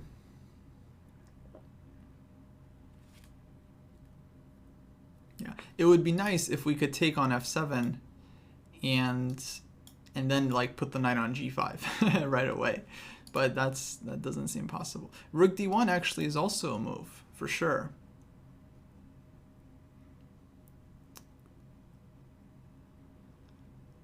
Rook d1, no, definitely very important resource for white actually. So that's a good find.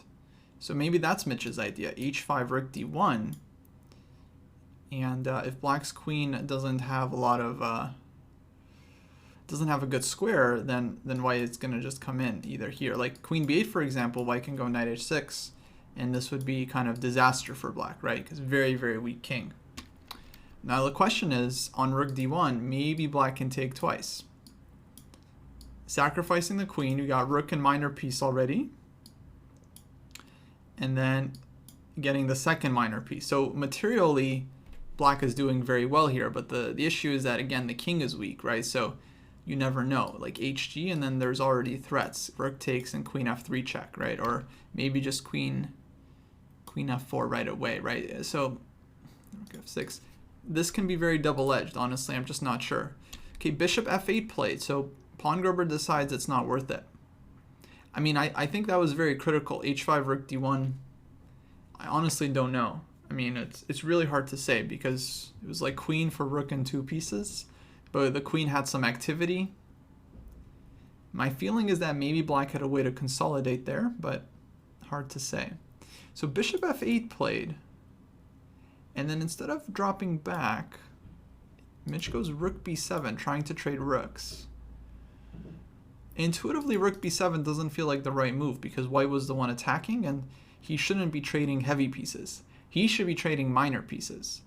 The more heavy pieces that come off, the safer black's king feels, and the closer black gets to just a winning endgame where the a-pawn decides, right? So again, if the queens come off the board, white is almost losing because the a-pawn is just going to be very strong. And not to mention rook e8, so Mitch just gave up the e-file here. And unfortunately for him, there are no tricks with... you can go knight h6 actually, hold on. Knight h6 is a move. This might have been missed by PAWNGRUBBER because anywhere the king goes, bishop is hanging with check. So black is forced to take on knight h6. And white gets to trade off black's most dangerous piece, this dark squared bishop, which can one day just dominate everything.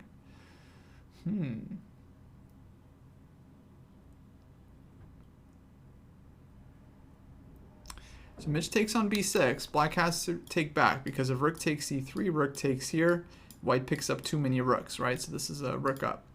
So takes. But now he doesn't get knight h6. I think that was a miss. Knight h6 looked like the move, 100%. Because he can't do either of these moves. He has to take. Queen takes. And then white is at least fine. I don't know if white is necessarily better, but the weakness of black's king makes me feel like white is at least okay. Instead we traded. And earlier, maybe rook b7 wasn't the right move. Maybe rook e4 I would have preferred, just to keep the rook active. And again, looking for knight h6 type ideas. And I think white is okay. I don't think white is really in danger of losing material here. Well, I don't know. Maybe there's always some stuff. Knight h6 check. Hard to say.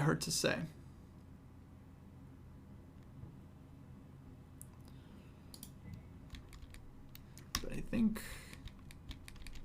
black is close. Okay, bishop g7. And now white can again go knight h6. Oh, rook e4, there was maybe queen d2. Yeah, that's a good point.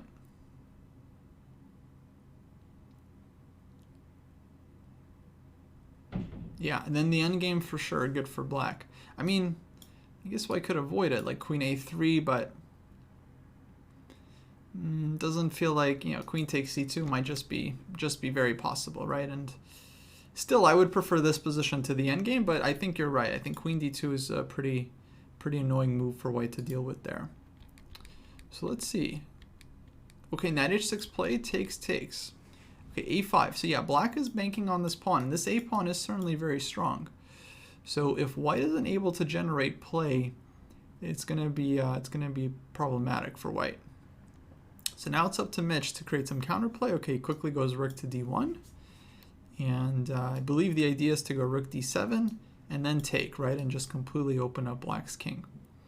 So this is where the game just gets very, very sharp. He can also consider bishop d5, just trading off the bishops first, and then getting rook takes d5, and again trying to come in rook d7. And as long as black is not promoting by this time, then white is getting some very, very real counterplay. Interesting position, guys. I honestly can't even say who I would prefer to be here, because again, black is the one with the weak king. And if one thing goes wrong for black, right, he could just find himself getting mated. So this is just very, very double-edged position. On the other hand, black has the a pawn, right? So black's play is pretty simple. Don't get mated, push the a pawn, right? Don't get mated, push the a pawn.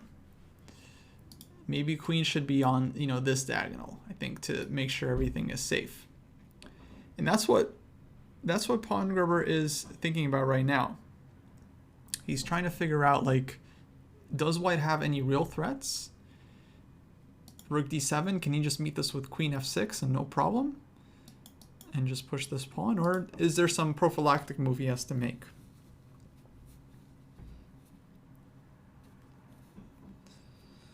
So hard to say.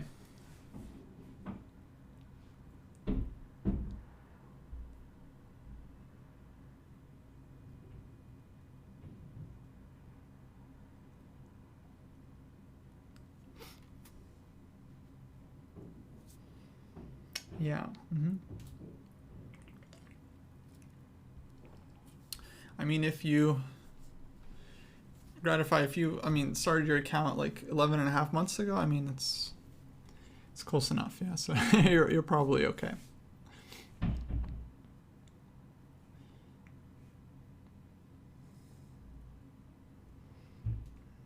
Yeah. The 1-year rule is in place to kind of prevent people from, you know, joining like 2 weeks ago or 1 month ago and yeah, trying to join the club. But if you've had the account for like 11 months, I mean, that's pretty good. Okay, so a4 played. He's saying he doesn't believe Mitch. And now queen g5.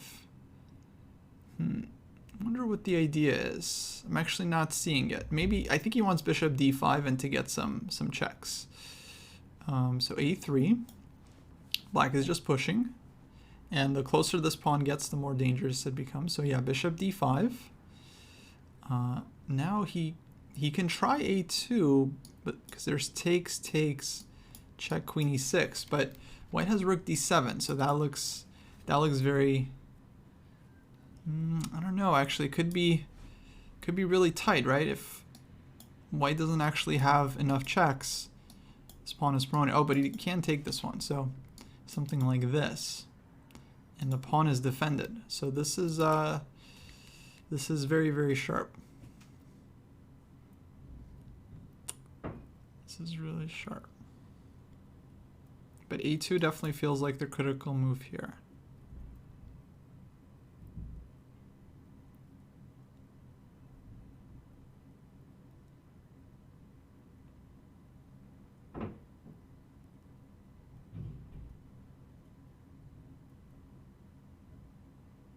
But it's looking dangerous for white. Okay, he takes queen e6.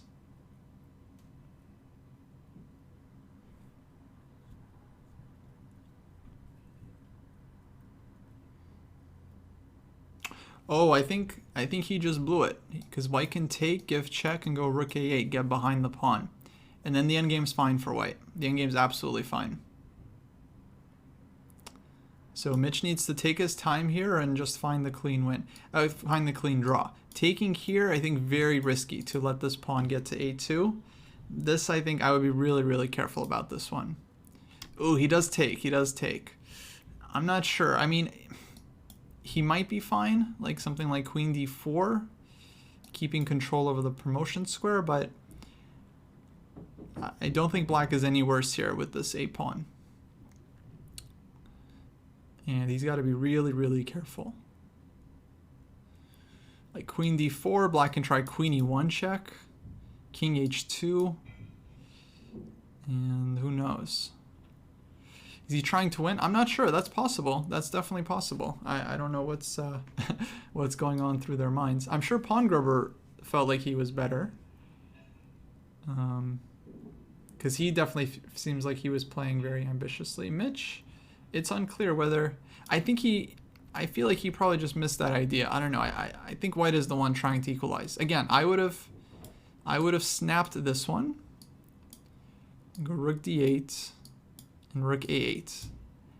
And okay, black can defend the pawn, but at least white gets the rook behind. I mean, it's still hard to judge. It's still really hard to judge, but to me this feels like white has very good chances.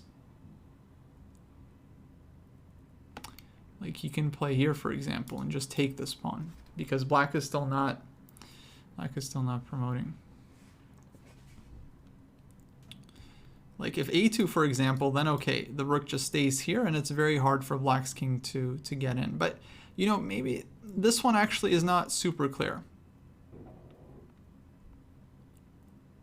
Yeah, I don't think black is winning if let's say check rook e2. Let's say we take this one, take. Yeah, I think white would be absolutely fine here because the rook gets behind the pawn. Right away, white is starting to take this one. And in general, this kind of thing is not really enough to win without an extra pawn. Even with an extra pawn, it's very hard to win. But without the extra pawn, with white having extra pawn on the king side, this I think would be very, very drawish. And pretty easy, I think, for white. Especially after this move, which kind of forces the king to tie down the pawn. Okay, but takes was played a2, queen a5, rook b8. Yeah, so this is the issue. Is that rook b1 is coming. He does allow rook d8 check here, where white can go for the queen and pawn endgame. But queen and pawn endgame could be very, very dangerous for white, even though he's a pawn up. And queen and pawn endgames, guys, another grandmaster tip. So pay attention. In queen and pawn endgames, it's not about the number of pawns, it's about the quality. Quality over quantity. So white has an extra pawn, doesn't matter. Black's a pawn is stronger than any of white's pawns, right? So this would be very risky because black always gets something like queen f6, and this is tough, right? If white runs out of checks, it's just game over, right? This is just lost immediately.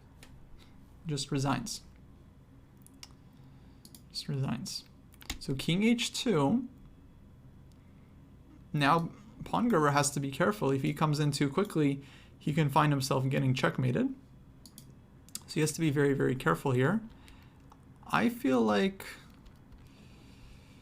queen d4 was kind of the way to play it, but we'll see.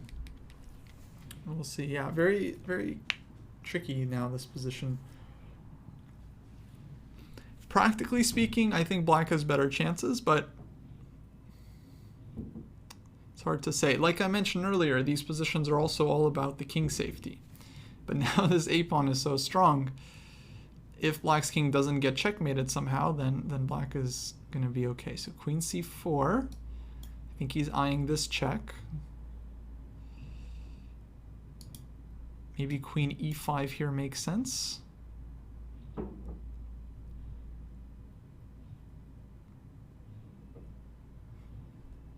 Centralization, definitely a very important thing in these kinds of endgames. Not just stopping the pawn, but hitting the rook and threatening rook d7. Yeah, I think queen e5. Very bravo, Mitch. Very good find. That's the way to do it.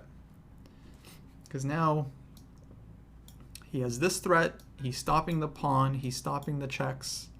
And black has to be very careful that he doesn't just get checkmated here, right? Like rook b1, rook d7. And who's winning? Who's winning? Oh, sorry, not rook d7. Rook d8 check. Yeah, so queen e5 is very, very strong here for white.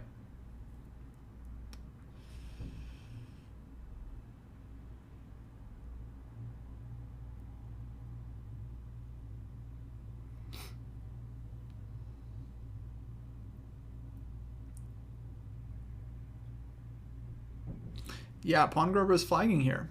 So maybe this was a good practical decision by Mitch to keep the queens on the board because black's king is weak. So rook a8 played, rook a1, rook a4. Okay, now white has a lot of checks. But he still has to be very precise here because of check and check, there's queen f6. Rook d7, I think the plan was to promote. And actually black black survives this. Yeah, so this is well calculated by black to allow this. All right, so Mitch correctly goes rook a1, I think correctly. Rook a4. So rook a8 actually very precise move by black because he now Mitch didn't have to go rook a1. This wasn't a threat, but it's hard to find another move for white. Maybe g3 could have been possible just to make sure there's no checks on this diagonal. Something like that. Or maybe queen f6. But rook a1, check, check, queen f7. So queen d7 was also possible.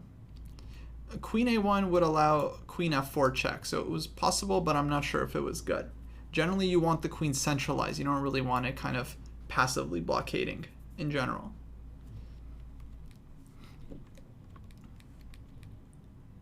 So queen c7 check, king h6. Uh-oh, rook is hanging. I think white has to play c3 here.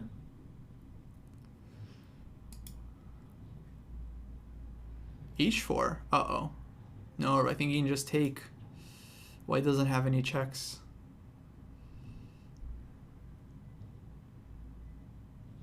Okay, he takes with check. That's even more convincing. Yeah, unfortunate time trouble blunder there by Mitch.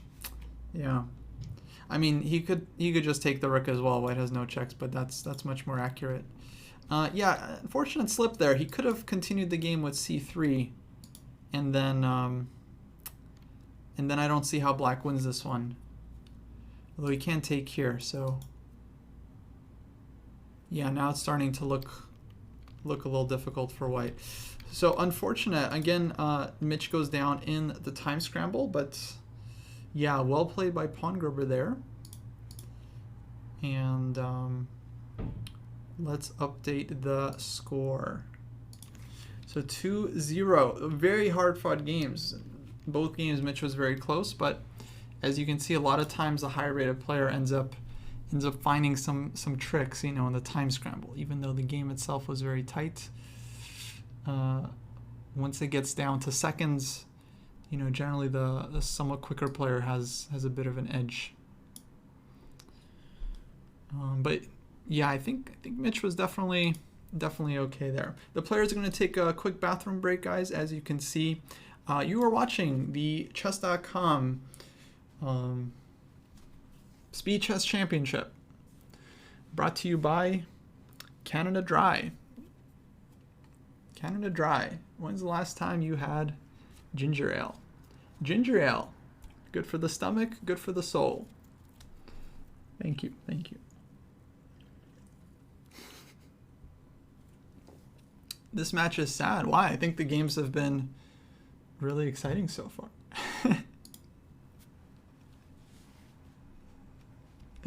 Okay. New prediction coming. Legion says Mitch is stronger. Yeah, no, I think it's a very fair matchup. Yeah, I mean, both games were really close. I think Mitch was actually very close to winning the first game, and in the second game he definitely wasn't worse. But time scrambles can go either way, and the previous effects can have kind of like a compounding effect, right? If you lose the first game, you automatically feel less confident. If you win the first game, you automatically relax and you feel slightly more at ease. So now I would say, like, even though the players are, again, I think close to even, PAWNGRUBBER just has enormous psychological advantage because it feels like he can't go wrong, right? He just won 2 games, white and black. Now best Mitch can do is tie the match. Psychologically, it's very difficult, but my advice hopefully would be not to treat it like an actual match. That would be my my advice for Mitch. I would say this is still just training game, so just play your regular openings like he's doing. Just have fun. Try to learn from every game. You lose the match, doesn't matter, right? It's all about the training. So they're repeating game 1 with this anti-marshal h3. The point of White's move order here is that if he was to play c3 first, then Mitch would be playing d5 and going into the kind of dangerous marshal gambit. So instead, White plays h3, and basically the point is, as long as White doesn't play c3, this move d5 here is not as strong, at least not immediately. But after bishop b7 d3, now Black goes ahead and plays this one again. And now he is again sacrificing the e5 pawn, and just for some compensation, kind of long-term compensation. If takes and knight e5, Black can either go knight d4 here, which I think is an interesting move, or take and play bishop f6 and then play on the diagonals with some heavy compensation. I mean, the marshal is considered, you know, one of the most theoretically solid openings. There are multiple marshal gambits. Hey, Alkaline, to answer your question, that's simply it. Yeah, technically this is called the marshal attack. Excuse me. But as we all know, I mean, it is very much a gambit. So lots of folks refer to as such. But yeah, the marshal gambit against the triangle setup is also a very, very legitimate thing. 100%.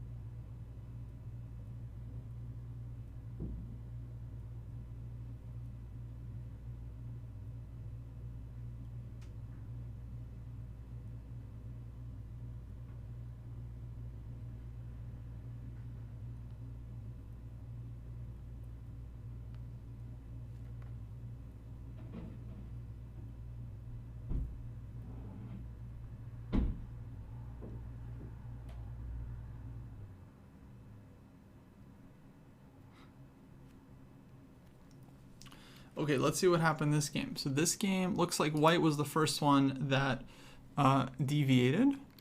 D3, D5, knight C3. So last game he took and then played C3. Here he plays knight C3, which doesn't feel like a very dangerous move because of what black does. D takes E4, knight takes E4, knight takes E4, rook takes E4, and now knight D4.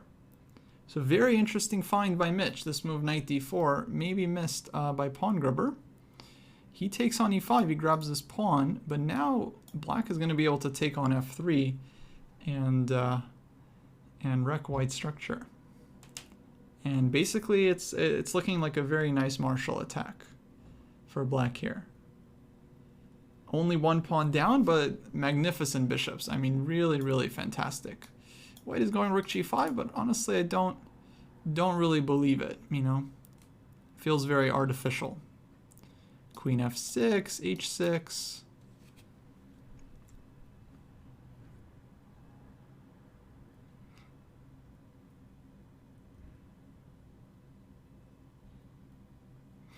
Yeah. Hey Chestnut. Yeah, you can definitely ask for my autograph. That's happy to meet all you guys in Vegas. No worries.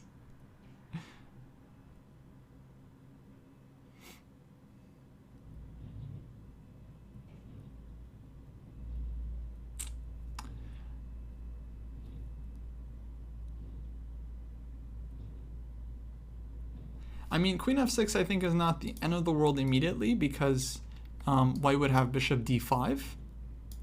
And I don't see an immediate knockout, although you could take and go Queen E6. White has to go like rook H5. I mean, it's very ugly for white. Even this, I think, very, very ugly. You know, black can just dominate the board, but maybe he has even better. He goes H6. Rook G4, Queen F6. So Mitch plays H6 first, not to allow this. Now King G2. But yeah, ultimately it's very unlikely that this can really hold. I think what black needs to do is just bring the rooks in, get like rook E2, and I think white's position is on the verge of collapsing. This can definitely go wrong for black. Can definitely go wrong, but for the moment he's doing very well. So that's the thing. Okay, bishop D2. Now if Mitch really wants to, he can just win his pawn back, but I wouldn't really be looking at this direction very much. I think I would just want to build up the attack because, I mean, this is just such a huge target, right?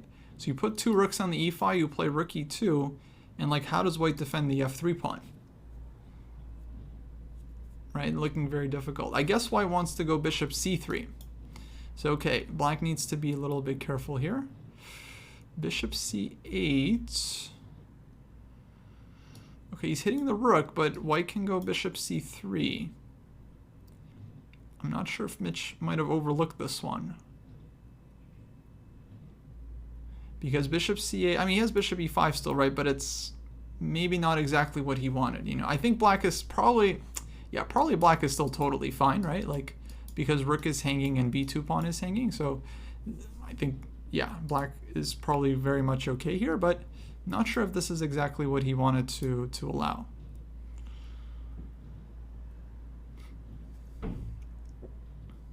Yeah. But on the other hand, how is black supposed to deal? Maybe he should have just taken this pawn, actually, now that I think about it. Because it's not so much about winning your pawn back. It's more about just dealing with white's threat. Although he has bishop takes H6 here. So, no, queen B2 is no good either. I don't know. Maybe bishop E5 or something. Yeah.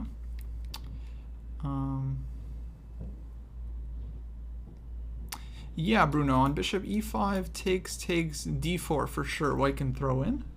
Though I still think black has like full compensation because white's king is just so weak.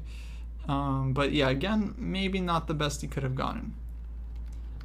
Now I'm thinking maybe B4 was the move. I can take... Man, this rook on G4. I don't know. Something, definitely black missed something here. Feels very likely black was in good shape, but what exactly was he supposed to do? Well, h5 again. Bishop c3 would be the response. Oh, but we have queen takes f3. Oh, Starger, I think you're right. Yeah, maybe h5 was the way to go. Bishop c3, and then we just take twice and take on g4. And at least black wins the exchange, and it should be much better here. Exchange for a pawn, right? It's not over, but definitely black has the advantage. I don't know if that was the best black can do, but yeah. Okay, bishop c3, rook e5. Look at this. Rook e5. Well, points for bravado, especially after losing 2 games, to continue like playing aggressively and confidently. Very interesting. Now if white takes the exchange, black gets queen e5 and queen h2. Very, very interesting.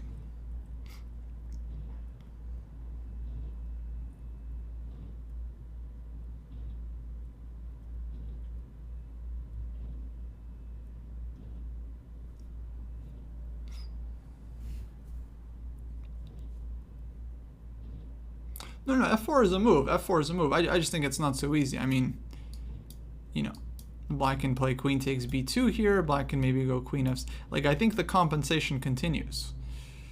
Compensation continues. But I think black would have some, maybe bishop b7 check. You know, I think just the attack just continues, basically. You know, the position's not clear. That's all. So I don't know what's going on after takes f4, but it's just a very sharp position.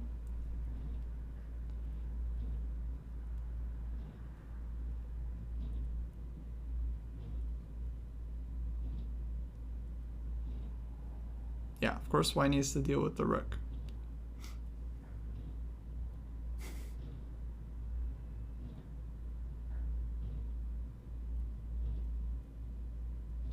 Okay, f4.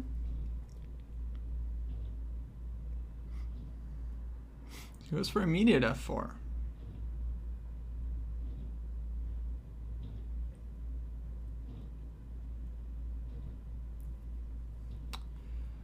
Really sharp. So if bishop takes g4, either he just recaptures or takes on e5, but maybe just recaptures, right? So f4 might be killing black's idea here, unfortunately.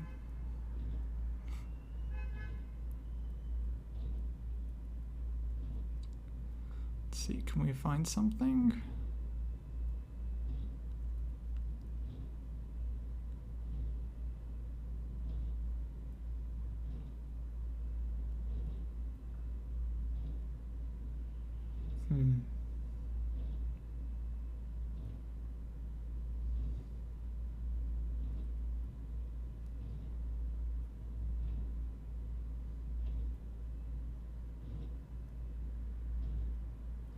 Oh, this could be really bad.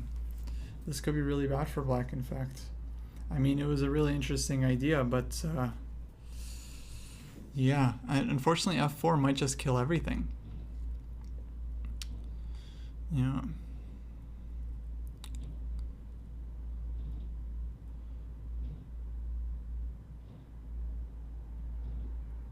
Trying to just find a move here for black. Good thing Mitch is taking his time, because this is just critical position now. Would be great if you could go bishop c5, but this one, right? But the problem is bishop is taking here.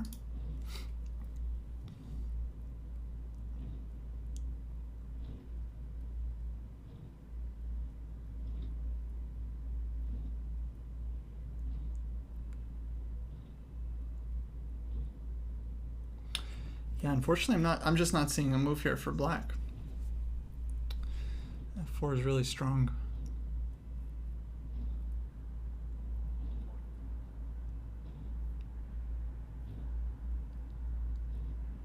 Should be 7.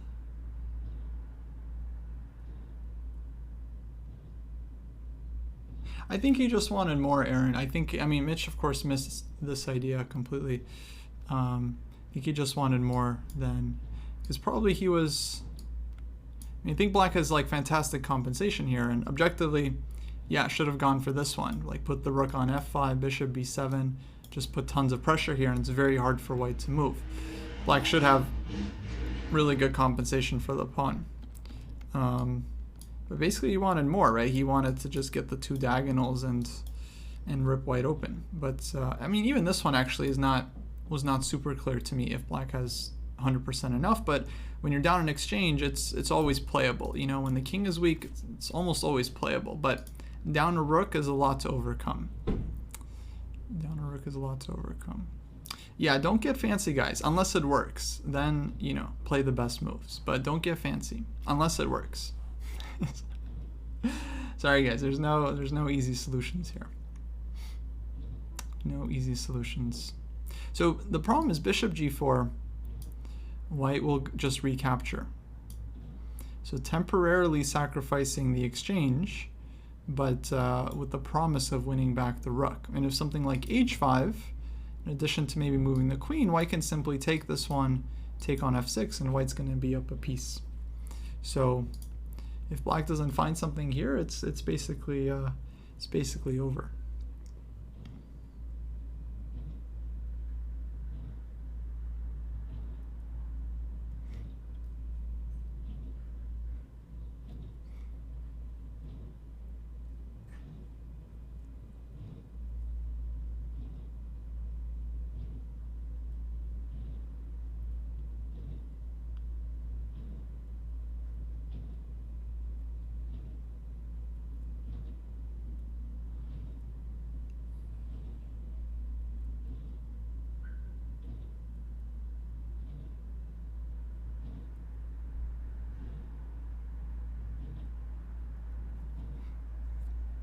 Oh, that's unfortunate, Gratify. That's unfortunate. It was spoiled for you.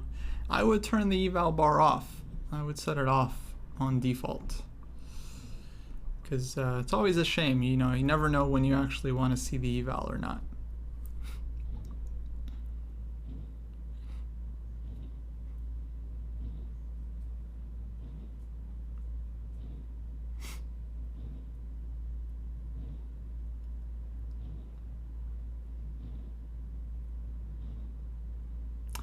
Will they play a 4th game? I don't know, actually. We didn't really discuss it.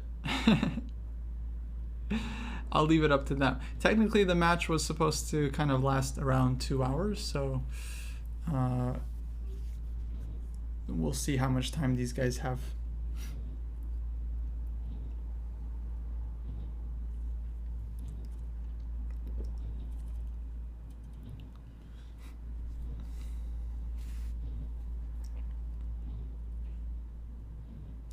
After the match, we're going to analyze some of the games.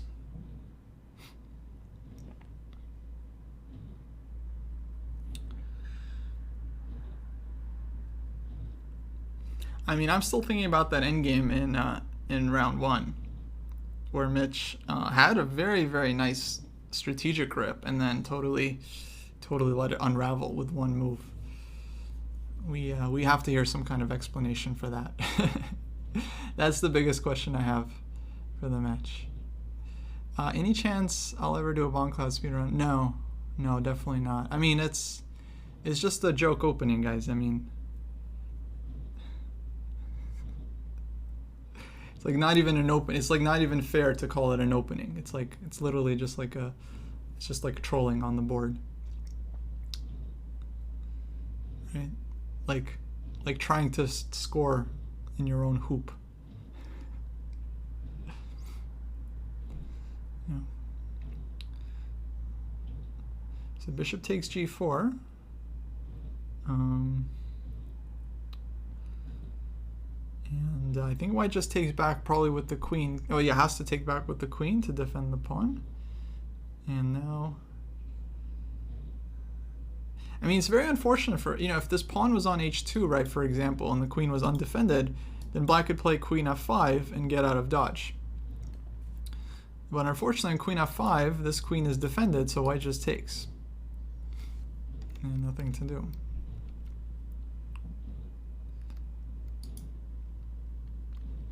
Yeah, actually, I had a speedrun going with the Caro, but yeah, I just haven't had time to do it yet.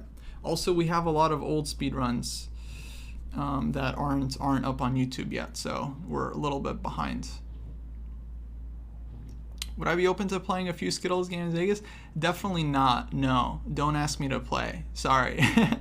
Not to be mean, but just these tournaments, you have no time in the open section for anything other than going to the game, playing, and then after the game, it's just all about resting, eating, and then recovering for the next game. So a lot of times I won't even do a post-mortem with the opponent because we both just want to have the maximum amount of time possible in for the next round. Yeah.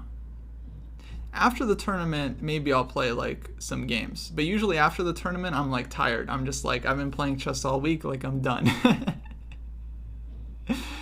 I'm done.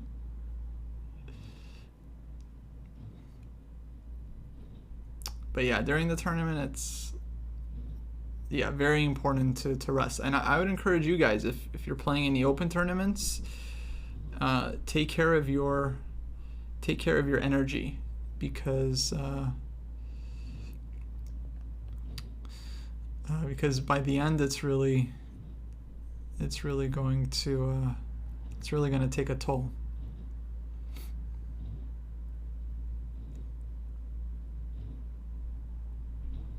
Yeah, PAWNGRUBBER is chilling. I mean, he's a strong player. He understands that there's nothing black can do, you know. I mean, Mitch spent 9 minutes actually on his last moves. When your opponent tanks, you know, this much time, you kind of understand they just don't have a defense, right? So you understand that you're winning. Now he's basically up a piece. Mitch will try to maybe trade off some pawns, but really no chance. I mean, white has like rook g1 here. King is very weak for black, so very hopeless. Very much hopeless situation. If you're low rated, I would say, yeah, definitely you can have a post-mortem with the opponent. It looks like, yeah, they are going to play a fourth game, which is good. Happy to see it. I think it's good training to just play out the games, and that's what I would do as well. That's what I would do as well.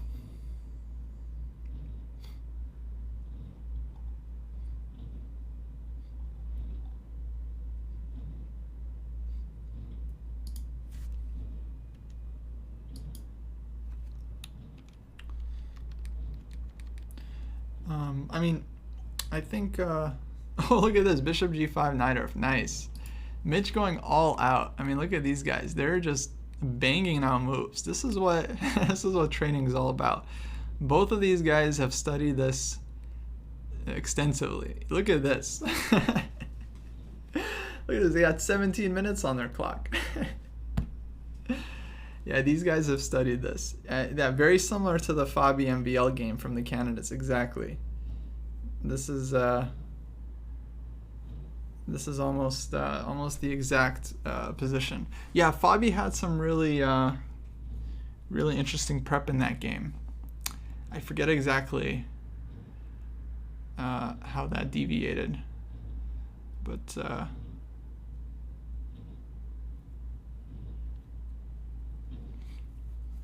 yeah, how did the Fabi MVL game go? I don't remember. Was bishop e2 the move that he played?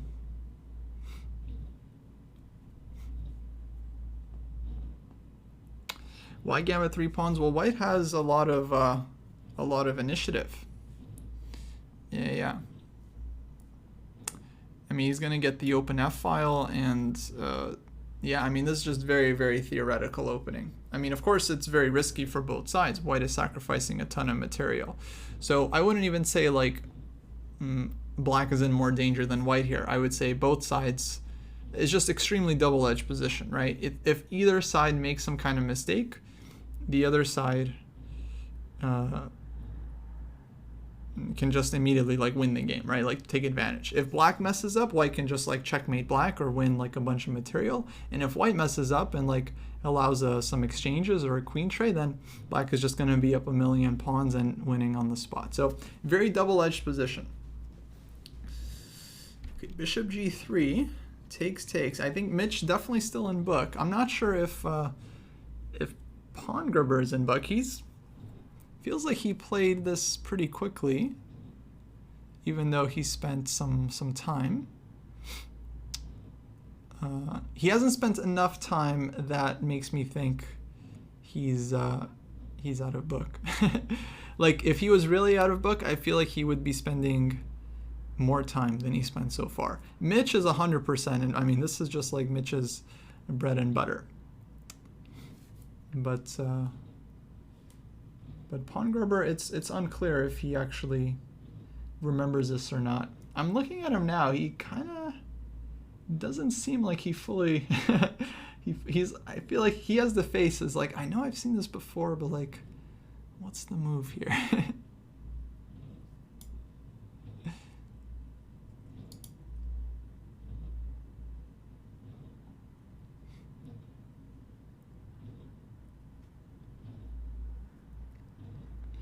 Does he have the Onigiri chessable course? I imagine he does. Mitch has a lot of chessable.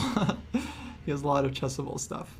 He doesn't study everything. I think people kind of overestimate how much Mitch knows. He doesn't just know every opening, right? But he does study some stuff pretty deeply.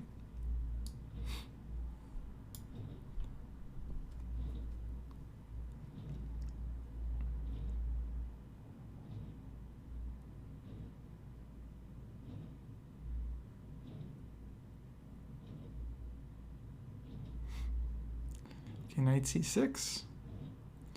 Sacrificing the exchange. I think that's very logical. When you're up 3 pawns, you can afford to give back some material. And the most interesting thing here will be once Mitch starts thinking on his own. So Mitch didn't respond immediately. That makes me think this is not a move he remembers. Might not be a move he's seen before. Might be just a practical decision by Black. Just like, okay, he's like, you win the moral battle. You've out-prepared me, but now you have to take the exchange and figure it out. So still far from an easy position for White. Very, very far. How do you guys like this this new layout, by the way? Huh? This is pretty cool. Shout out to DM Hoki once again for making all our layouts. This is pretty cool with the 2 guys over here. Hey, Patriot with the follow. Yeah, fancy, right?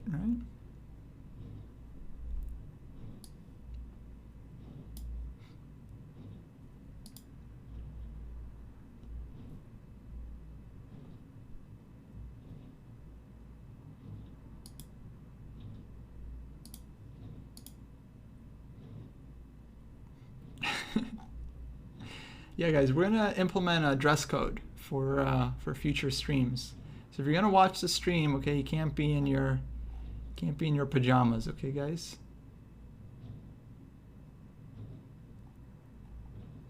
Okay, this is a dojo, okay, not a.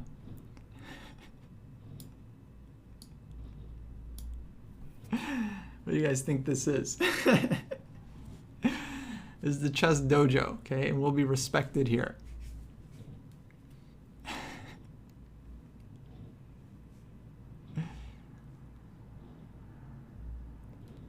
I dress up every stream, guys. Every stream I dress up. Every stream.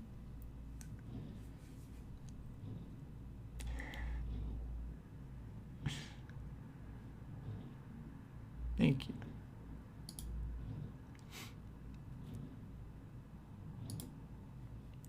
That's right. Yeah, this is a designer shirt from Target. I don't know if you've heard of it. Target, very fancy store. Thanks, Lee Dog's Chess. Thanks.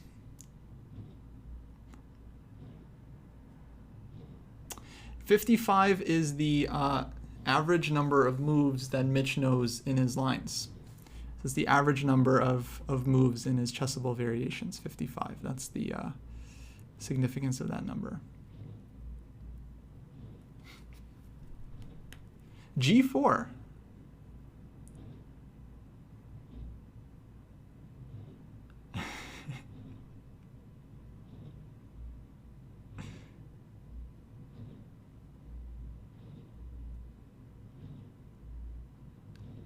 Yeah, I'm just joking, guys. I'm just joking. G4 is logical because, like, I'm pretty sure at some point white plays, or black plays for F5. And G4 discourages that because then white can take and open the G file. I'm not sure if it's the right move. I'm not a poison pawn expert by any means, but it is logical. White can also try to play for G5. It's a very, very strange position. I mean, it's honestly one of the weirdest positions, and I never wanted to touch it from either side. I always felt like from black's point of view, the knight arf, highly theoretical, very scary. But from white's point of view, if you go into this position, you make one mistake, you're down 3 pawns. It's just like it can be lost. So it's a very risky strategy to implement. Very ambitious approach, very, very risky. What point are you good enough to start not castling? Basically, once you understand the situations where it's okay, then you're good enough. But if you're not really sure, then I would suggest playing simpler stuff.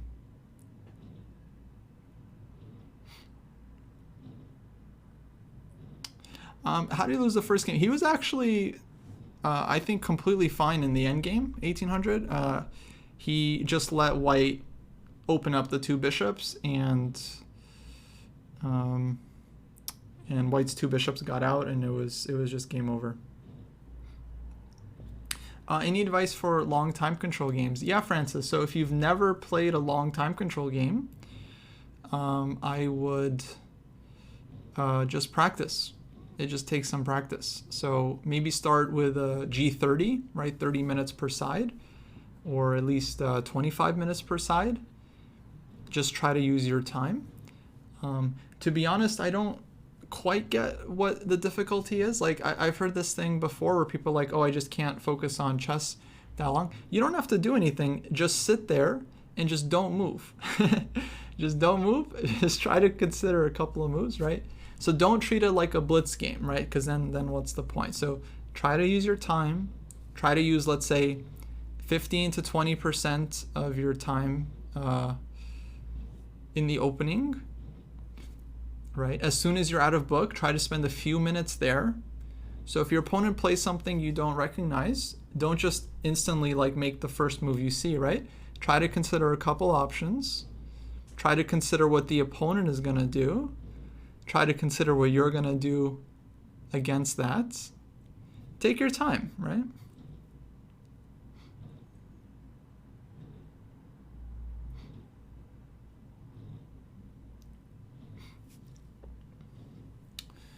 Any advice for preparing for the National Open psychologically? Well, I mean, in general, nothing specific to Vegas, right? In general, if you're going to play big open tournaments, I would say the biggest thing is to try to show up in good form and try to take care of yourself during the tournament.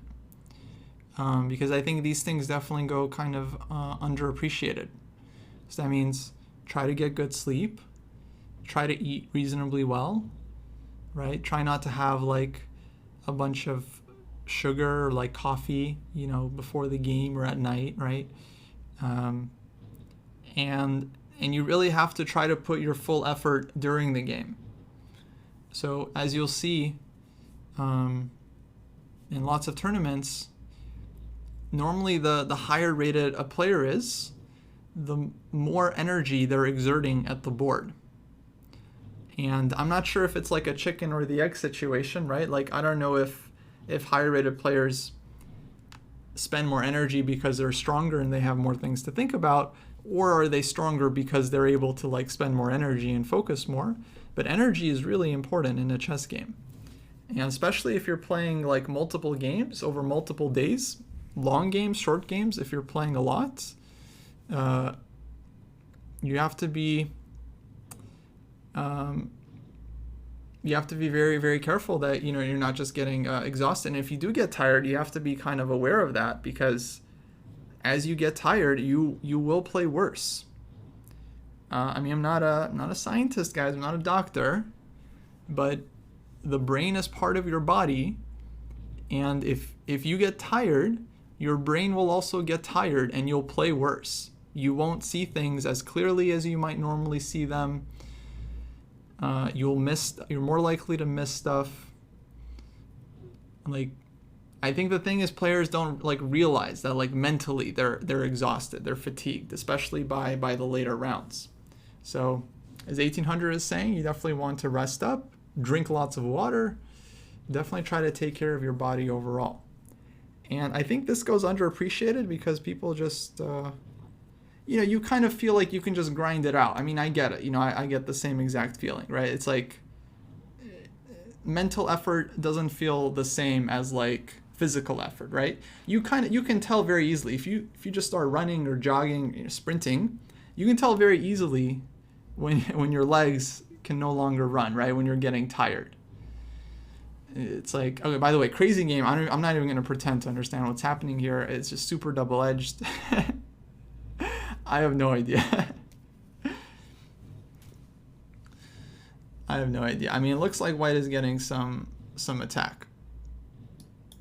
But we'll see. It's definitely very dangerous.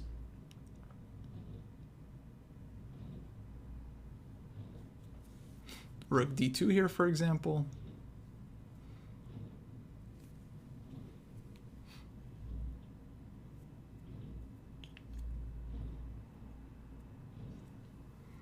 So yeah, when you're like working out physically or you're running or jogging, then of course you can tell when your body is in trouble. But when the brain gets tired, it's not so easy.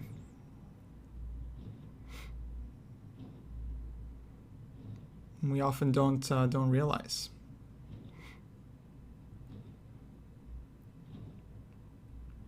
So that's the danger. It's like you're not even aware that you're tired.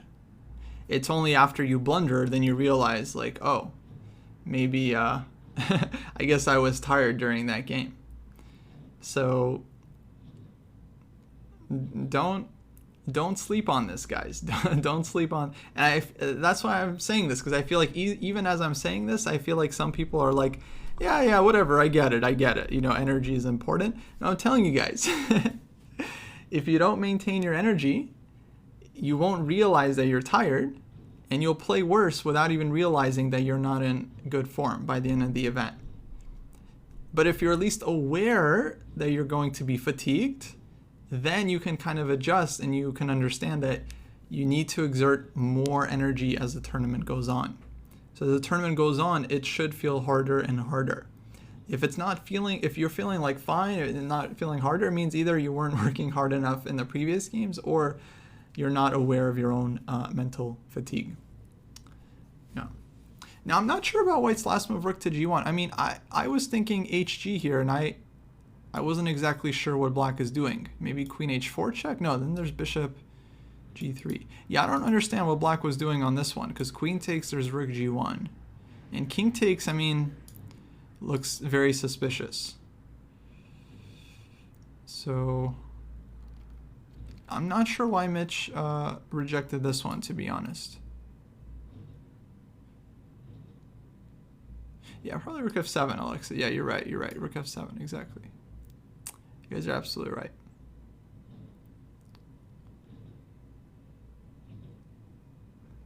And yeah, not really seeing the attack yet.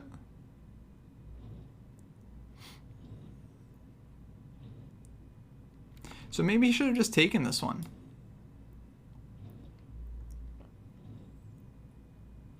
Maybe just simple capture. I mean, I'm really still very unclear about this position. Knight takes, we take. I mean, these files open up, right? Like, black has some extra material here, but not really. Not really. So I don't know. Knight g6 or something, and but then how to develop, right? So it's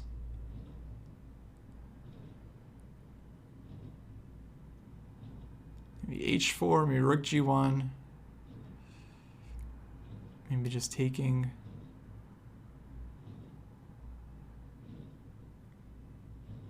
Yeah, I don't know. I don't know what's happening. But now rook g1, g6. Now it's a little tricky. There's no bishop h5 because queen h4. Now it feels like black has stabilized a little bit, but actually no. Maybe black should have. Maybe black should have played rook f7. Oh, bishop h5. I don't know.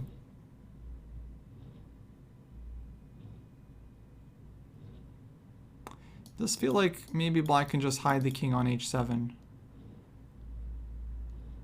Oh yeah, there's still queen h4 check. Yeah, so there's no bishop h5 there. Yeah, I'm not sure why he didn't just play rook f7 here.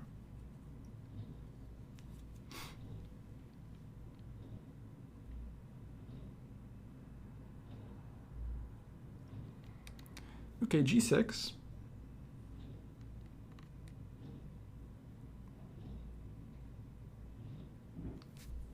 He can take this one. King h7. No, just check. Let's check and maybe check. I'm not really sure.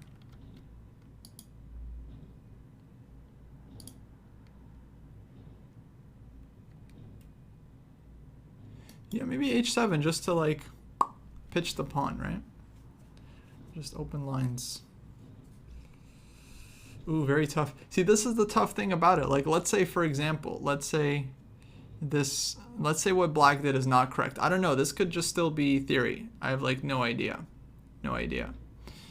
But even if you know white is supposed to have like an advantage here or supposed to have a win, it's like really hard to find, right? You just have like, maybe it's bishop takes f8, maybe it's g5, maybe it's gf5, rook g1.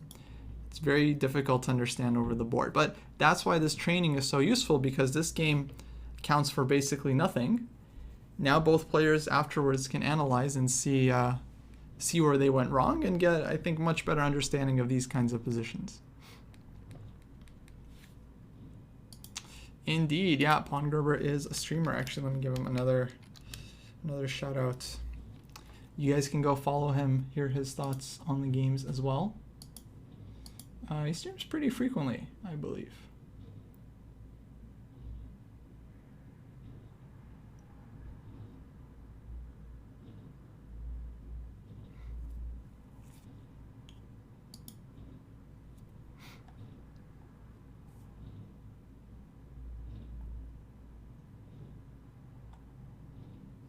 Hey, what's up, Chess Pawn?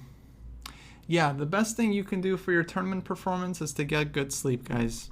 I really do believe that.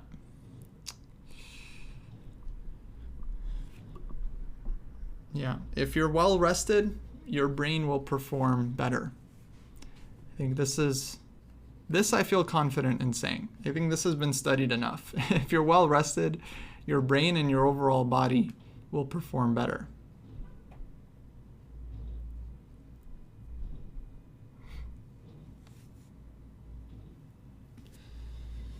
Yeah, so studying an extra 1 or 2 hours the night before an event, maybe not the best thing to do. But a lot of players do it because they feel like, oh, I need to like prep this opening because I might get this opening. But I think you have to be very, very careful with that. Like, because there's no guarantee that the prep you do the night before a game is actually going to help you. Whereas sleeping well will definitely help you. Yeah. For some, it's easier than others. Pancake, actually. Honestly, that's one of the, I don't think I've particularly done well in Vegas, but one of the reasons I do like Vegas is because I don't really go out and party much, and I feel like it gives me a small competitive advantage over the folks that do. Because I don't really like drink much. I don't really gamble. So for me, Vegas is actually one of my least favorite cities. Yeah, objectively, I don't like this. I don't like it. I mean, I've had fun there, obviously, but as everyone has, I'm sure. But yeah, nowadays I'm not a fan.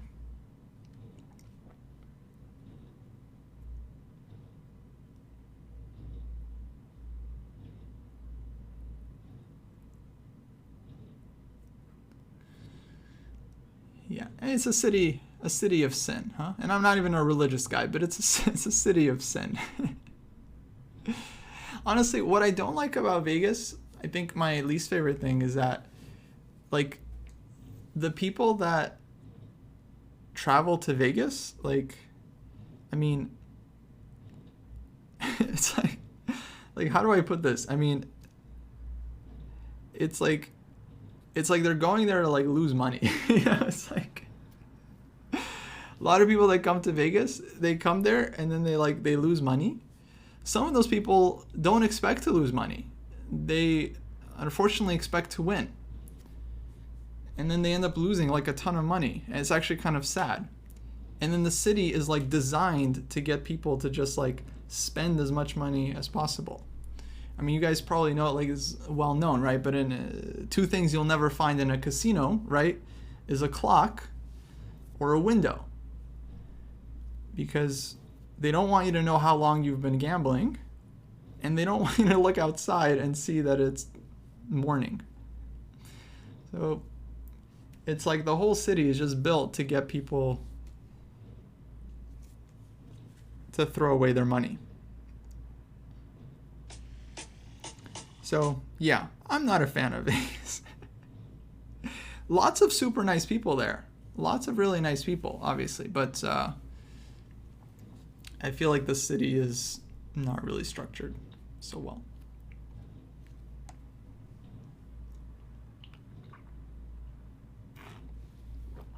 Is doing 8 hours of prep good before tournament? Well, look, I mean, if you've never done 8 hours of chess in your life, then doing it one time is not going to be, you know, you're not going to raise your elo by any significant amount, right, in one day, right? The way you prep for a tournament is by training beforehand, right? So it's not like an exam. You just cram and then you're good. Just review all the chess rules and then you're fine. Right? Just review the principles and then you'll be good, right? Do all the tactics, do tactics for 10 hours, then you'll be a beast. No, I would say like the day before a tournament, just try to get some rest.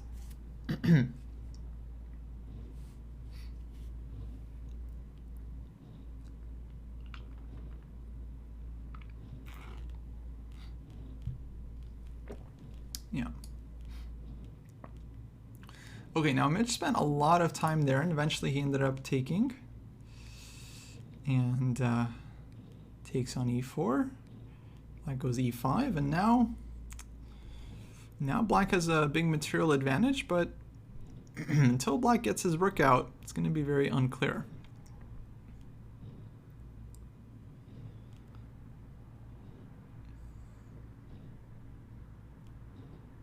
How good do you need to be to play over the board in an under 1400 section?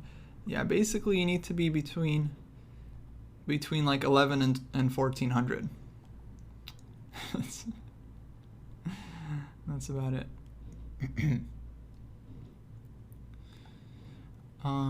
Fast Eddie was asking, how do you get past 700? Well, look, buddy, I mean, everyone has their goals and their milestones, right? I think the thing you need to understand actually is that your chess career doesn't end once you get to 700. Once you get to 700, the next thing you're going to be thinking about is, how do I get to 800? How do I get to 1,000?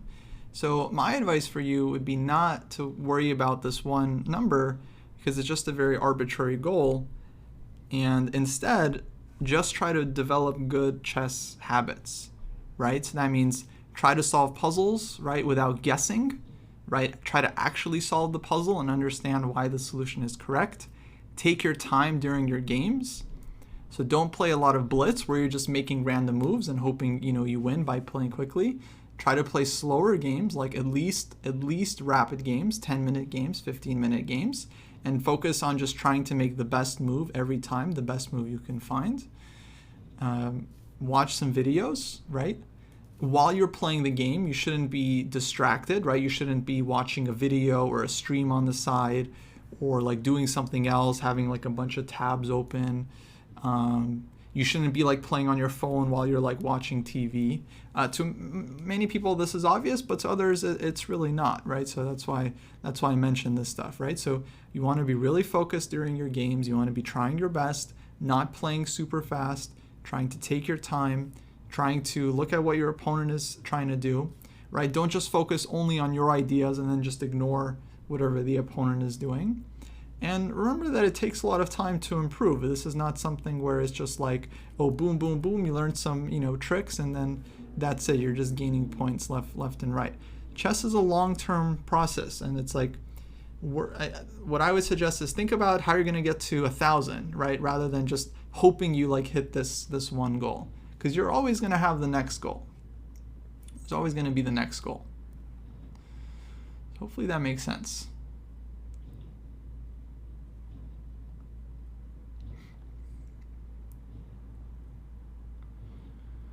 I reached 2,400 puzzle rating just by guessing. I mean, it's not a good habit, I understand that's good to like game the puzzle system, but that's not a great habit to like develop your calculation.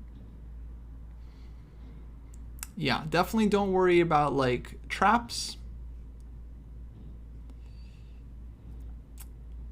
Yeah, all you've been playing is 3 minutes. That's fine. Now you know. Now you know. Yeah, because I mean, look, 3 minutes, that's enough time to just play. By the way, now I think Black is now, well, hold on. What happened?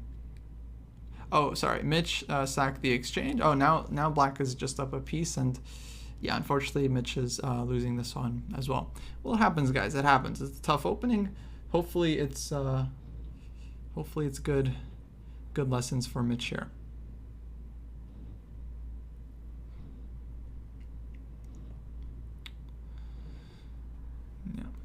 Yeah. So yeah, the problem with playing 3-minute chess is that it's like when you're playing 3 minutes, you don't have time to think. You just have to move, right? You have to react. So,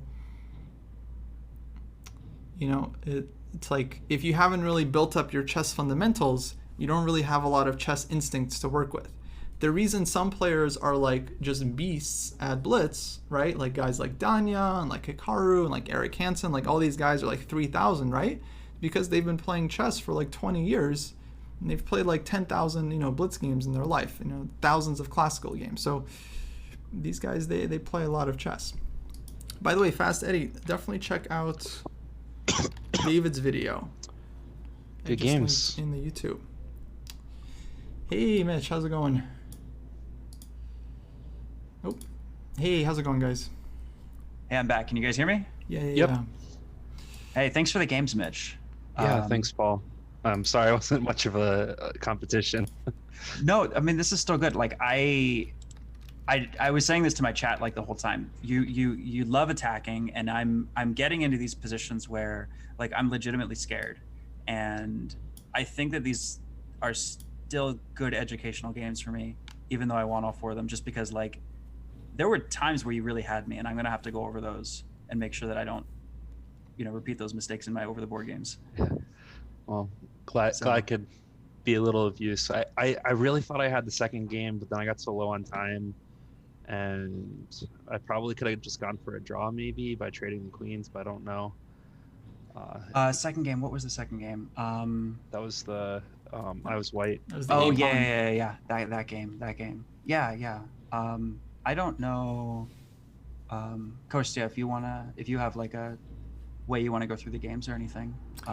Yeah. Pull them up and have us look at them. I don't even know how much time you have. I don't have a ton of time, so I'll just bring up some games and we can just quickly discuss. Sure. Yeah, I felt like the first 2 games were very, very close. And let me quickly. How do I even? One sec, folks. Let me grab the game. I mean, my biggest question actually was was in game 1 for Mitch. Mm-hmm. I thought it was a really interesting game. Like, very, very dynamic. Let me just grab the PGN and I'll get a quick board. At game 1, you were better for a while. Yeah, game 1 I felt pretty decent, but then I got brutalized in that end game. Yeah, we both got low on time, didn't we? Yeah. Okay, I have it up on my stream now. So yeah, my main question, Do you have Mitch, an analysis was board you can invite us to, or here. Yeah, let me actually. I'll give you a link. okay.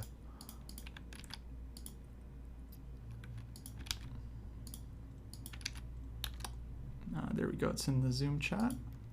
In the Zoom chat. Okay.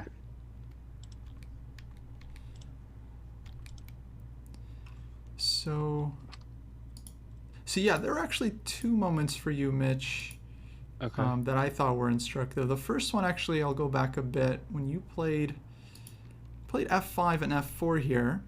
Yeah, I didn't feel that was very good. Yeah, I mean, totally understandable, but yeah, I didn't quite get, why not just place the knight on d4 first and then see, right? Just leave this like kind of pawn chain restricting white's pieces and just bring it, put your knight on d4. I don't know, something like this.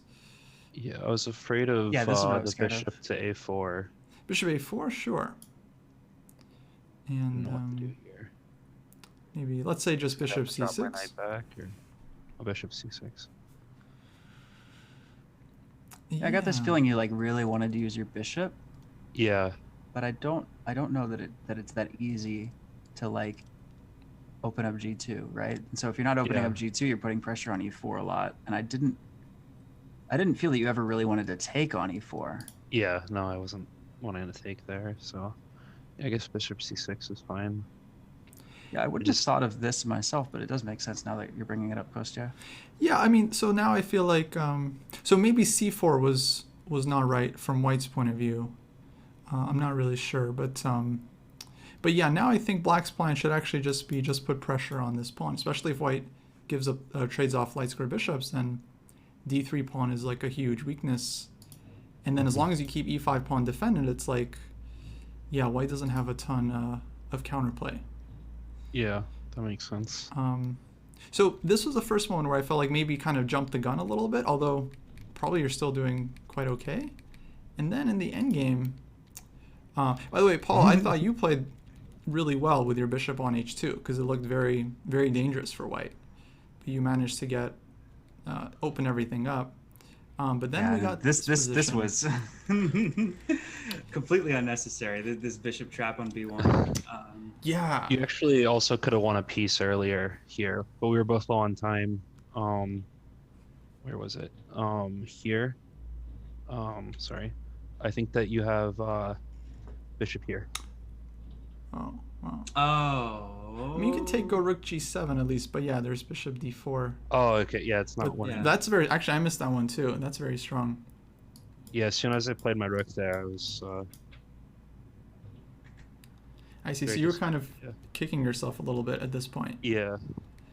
Okay, that starts Like to even even c5 in that line, yeah. But okay, let's look at this position. So this one, I know you didn't have a lot of time, Mitch, but I think you had maybe like a minute here. Yeah. I think you kind of missed a chance because, like, I mean, what's white's plan here?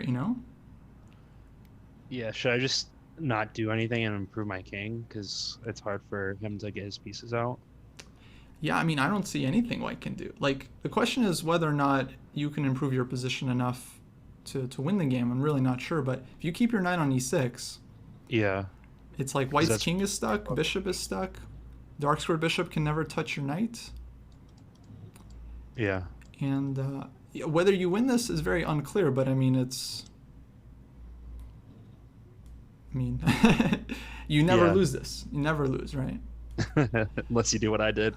Well, if you give up, the blockade, then Yeah. now I think white's probably very close to winning. Yeah. So yeah, I guess you just didn't realize like you're just dominating the pieces here. Yeah. I was just I think I was low on time and got worried and didn't know what to do, and but looking at it now with like clear head, I see that neither bishop can really do anything if the knight's on e6 and the king can't get out. Yeah. I mean, it's honestly, yeah, it's starting to feel lost because it's like, yeah, white's bishop doesn't even have a lot of moves here.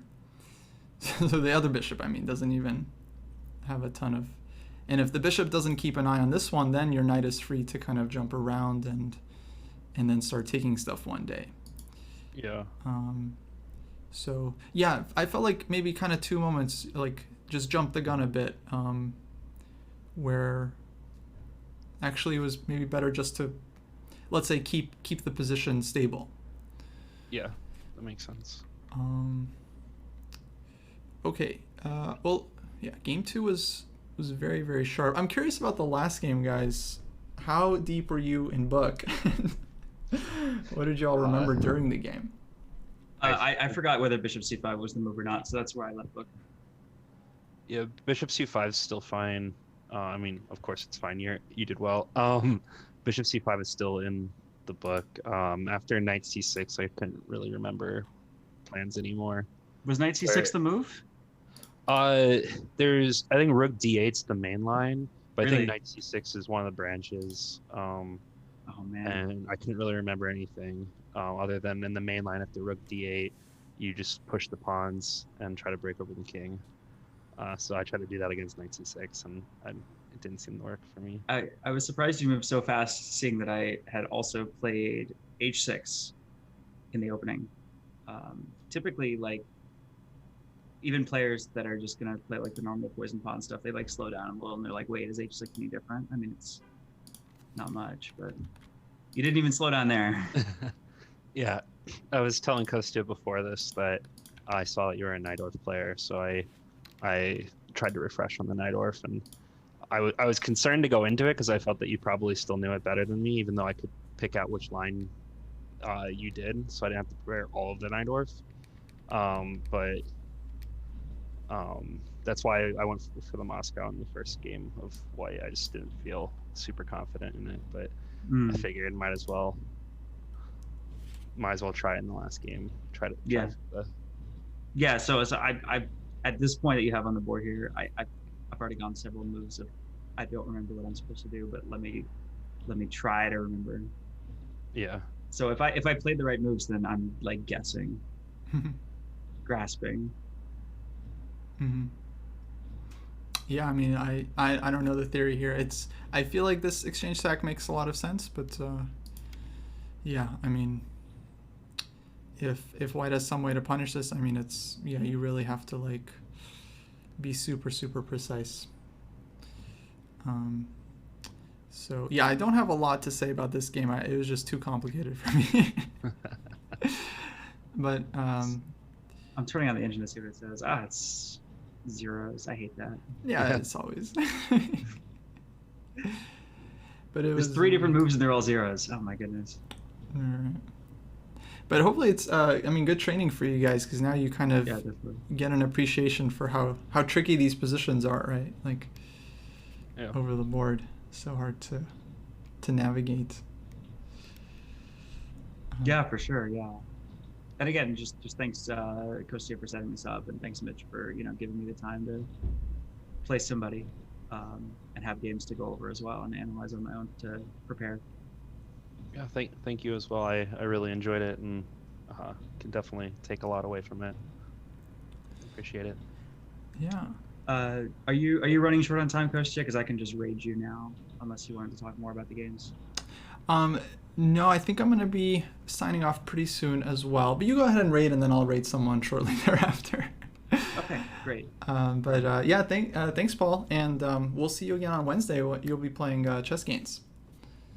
Fantastic. Looking forward to it. Cool. That'll be fun. All right. Good luck. I'll let you guys go. I'm going to hop off Zoom. All right, see you. Bye. Thanks. Bye. All right, should I hop off too? Yeah, you go ahead, Mitch. I'll talk to you soon. Have a good one. All right, thanks. You too. Bye. All right, guys, let me fix my thing here.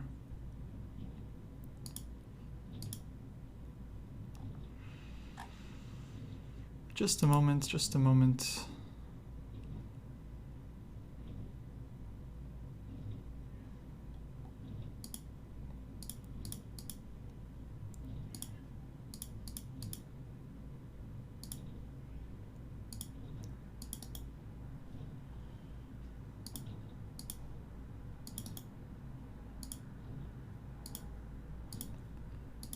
All right, there we go.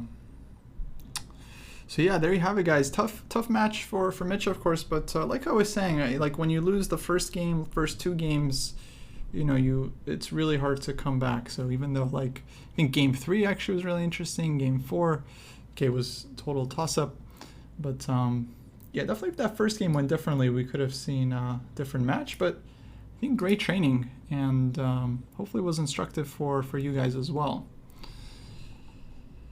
Yeah, I wasn't actually following chat while we were analyzing.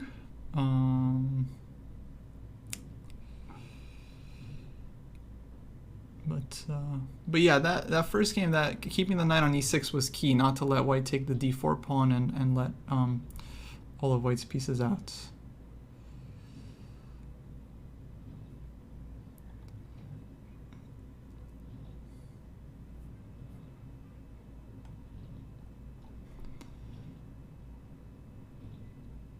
Yeah, Fast Eddie, I sent the link for you in the chat, !new. Great video from David to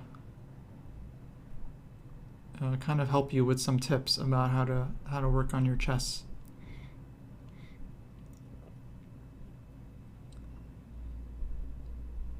Yeah, thanks, Mitch. Have a good one.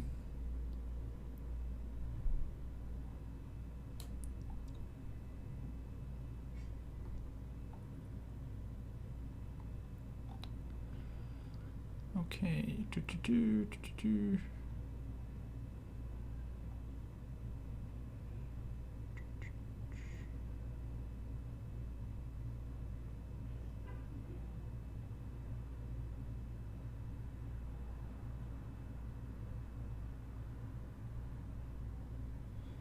Yeah, I felt like black was close to winning there. I mean, I wasn't 100% sure, but I mean, the point is, it's not whether black wins or not. The point is black never loses, and you're the one that's pressing there, right? So whether you're winning or not is, you know, you can figure that out later. But in the moment, of course, it's all about keeping the knight on e6.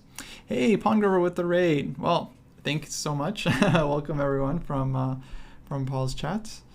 Congrats to Paul again on very well played games. We're actually just going to be signing off here pretty soon, but I'll just say hello to everyone. This is Dojo. We have a kind of an educational vibe here, and yeah, for those of you that are new to our channel, we do a lot of streams.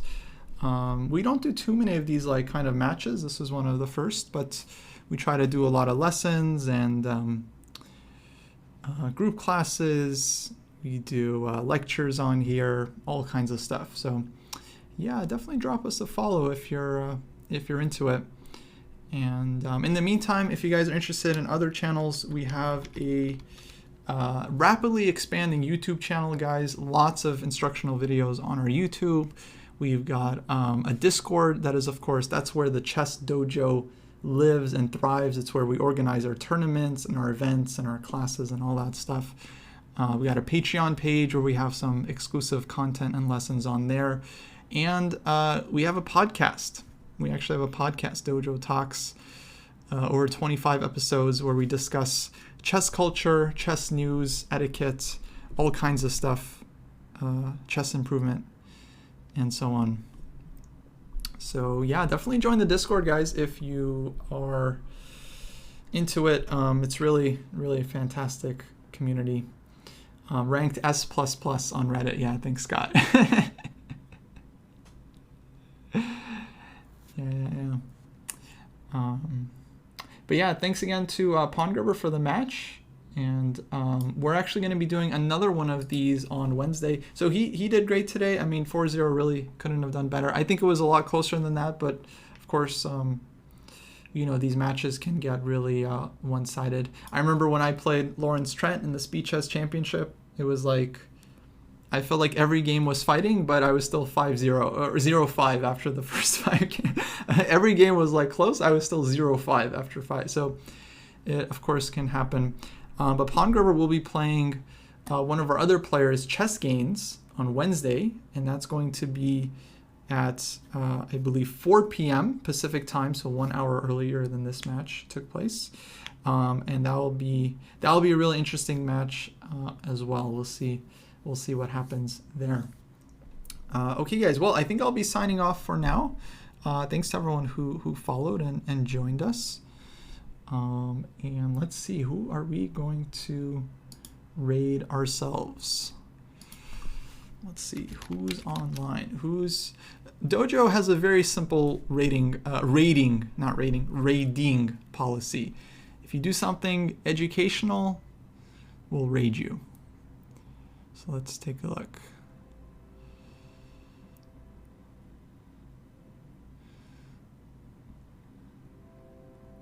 All right, we got Hans Niemann, 3000 Blitz grind.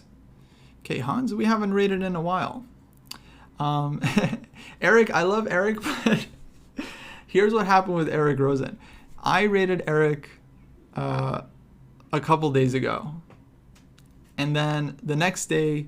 See, the thing is, we don't really, like, when I'm streaming, you know, I'll just raid whoever's online, and then when David's streaming, he'll just raid whoever's online, and then when the scrubs are streaming, they'll just raid whoever's online, and then when Jesse's streaming, he'll just, so we don't really communicate, like, who we raid, and we just raid whoever's online at the moment, whoever we feel like, right? So last week, I'm pretty sure we raided Eric, like, 2 or 3 times in a row, like back to back, totally by accident. Like, I rated him because he was streaming, and then David rated him, and then I think maybe the scrubs rated him or something.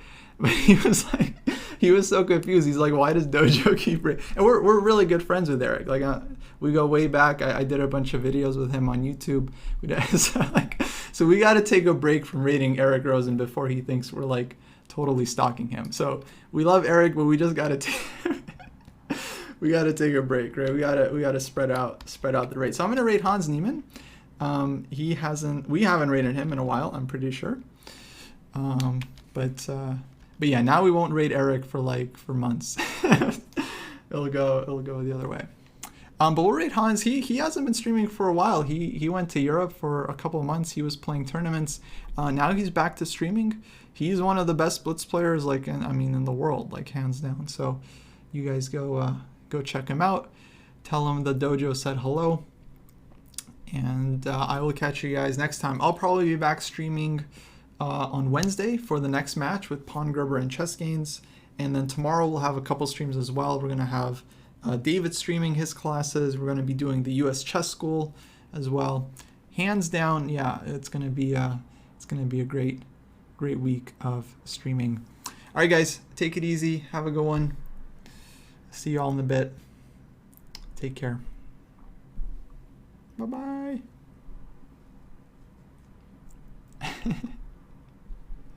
Oh, Scott, do you want to come on, Scott? Hold on, I'll wait up for a sec.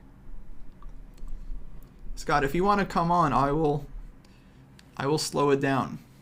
Okay, you might be on later. All right, we'll raid Hans for now, and then maybe Scott will be on later with the Blitz Arena. Sounds awesome. All right, guys, have a good one.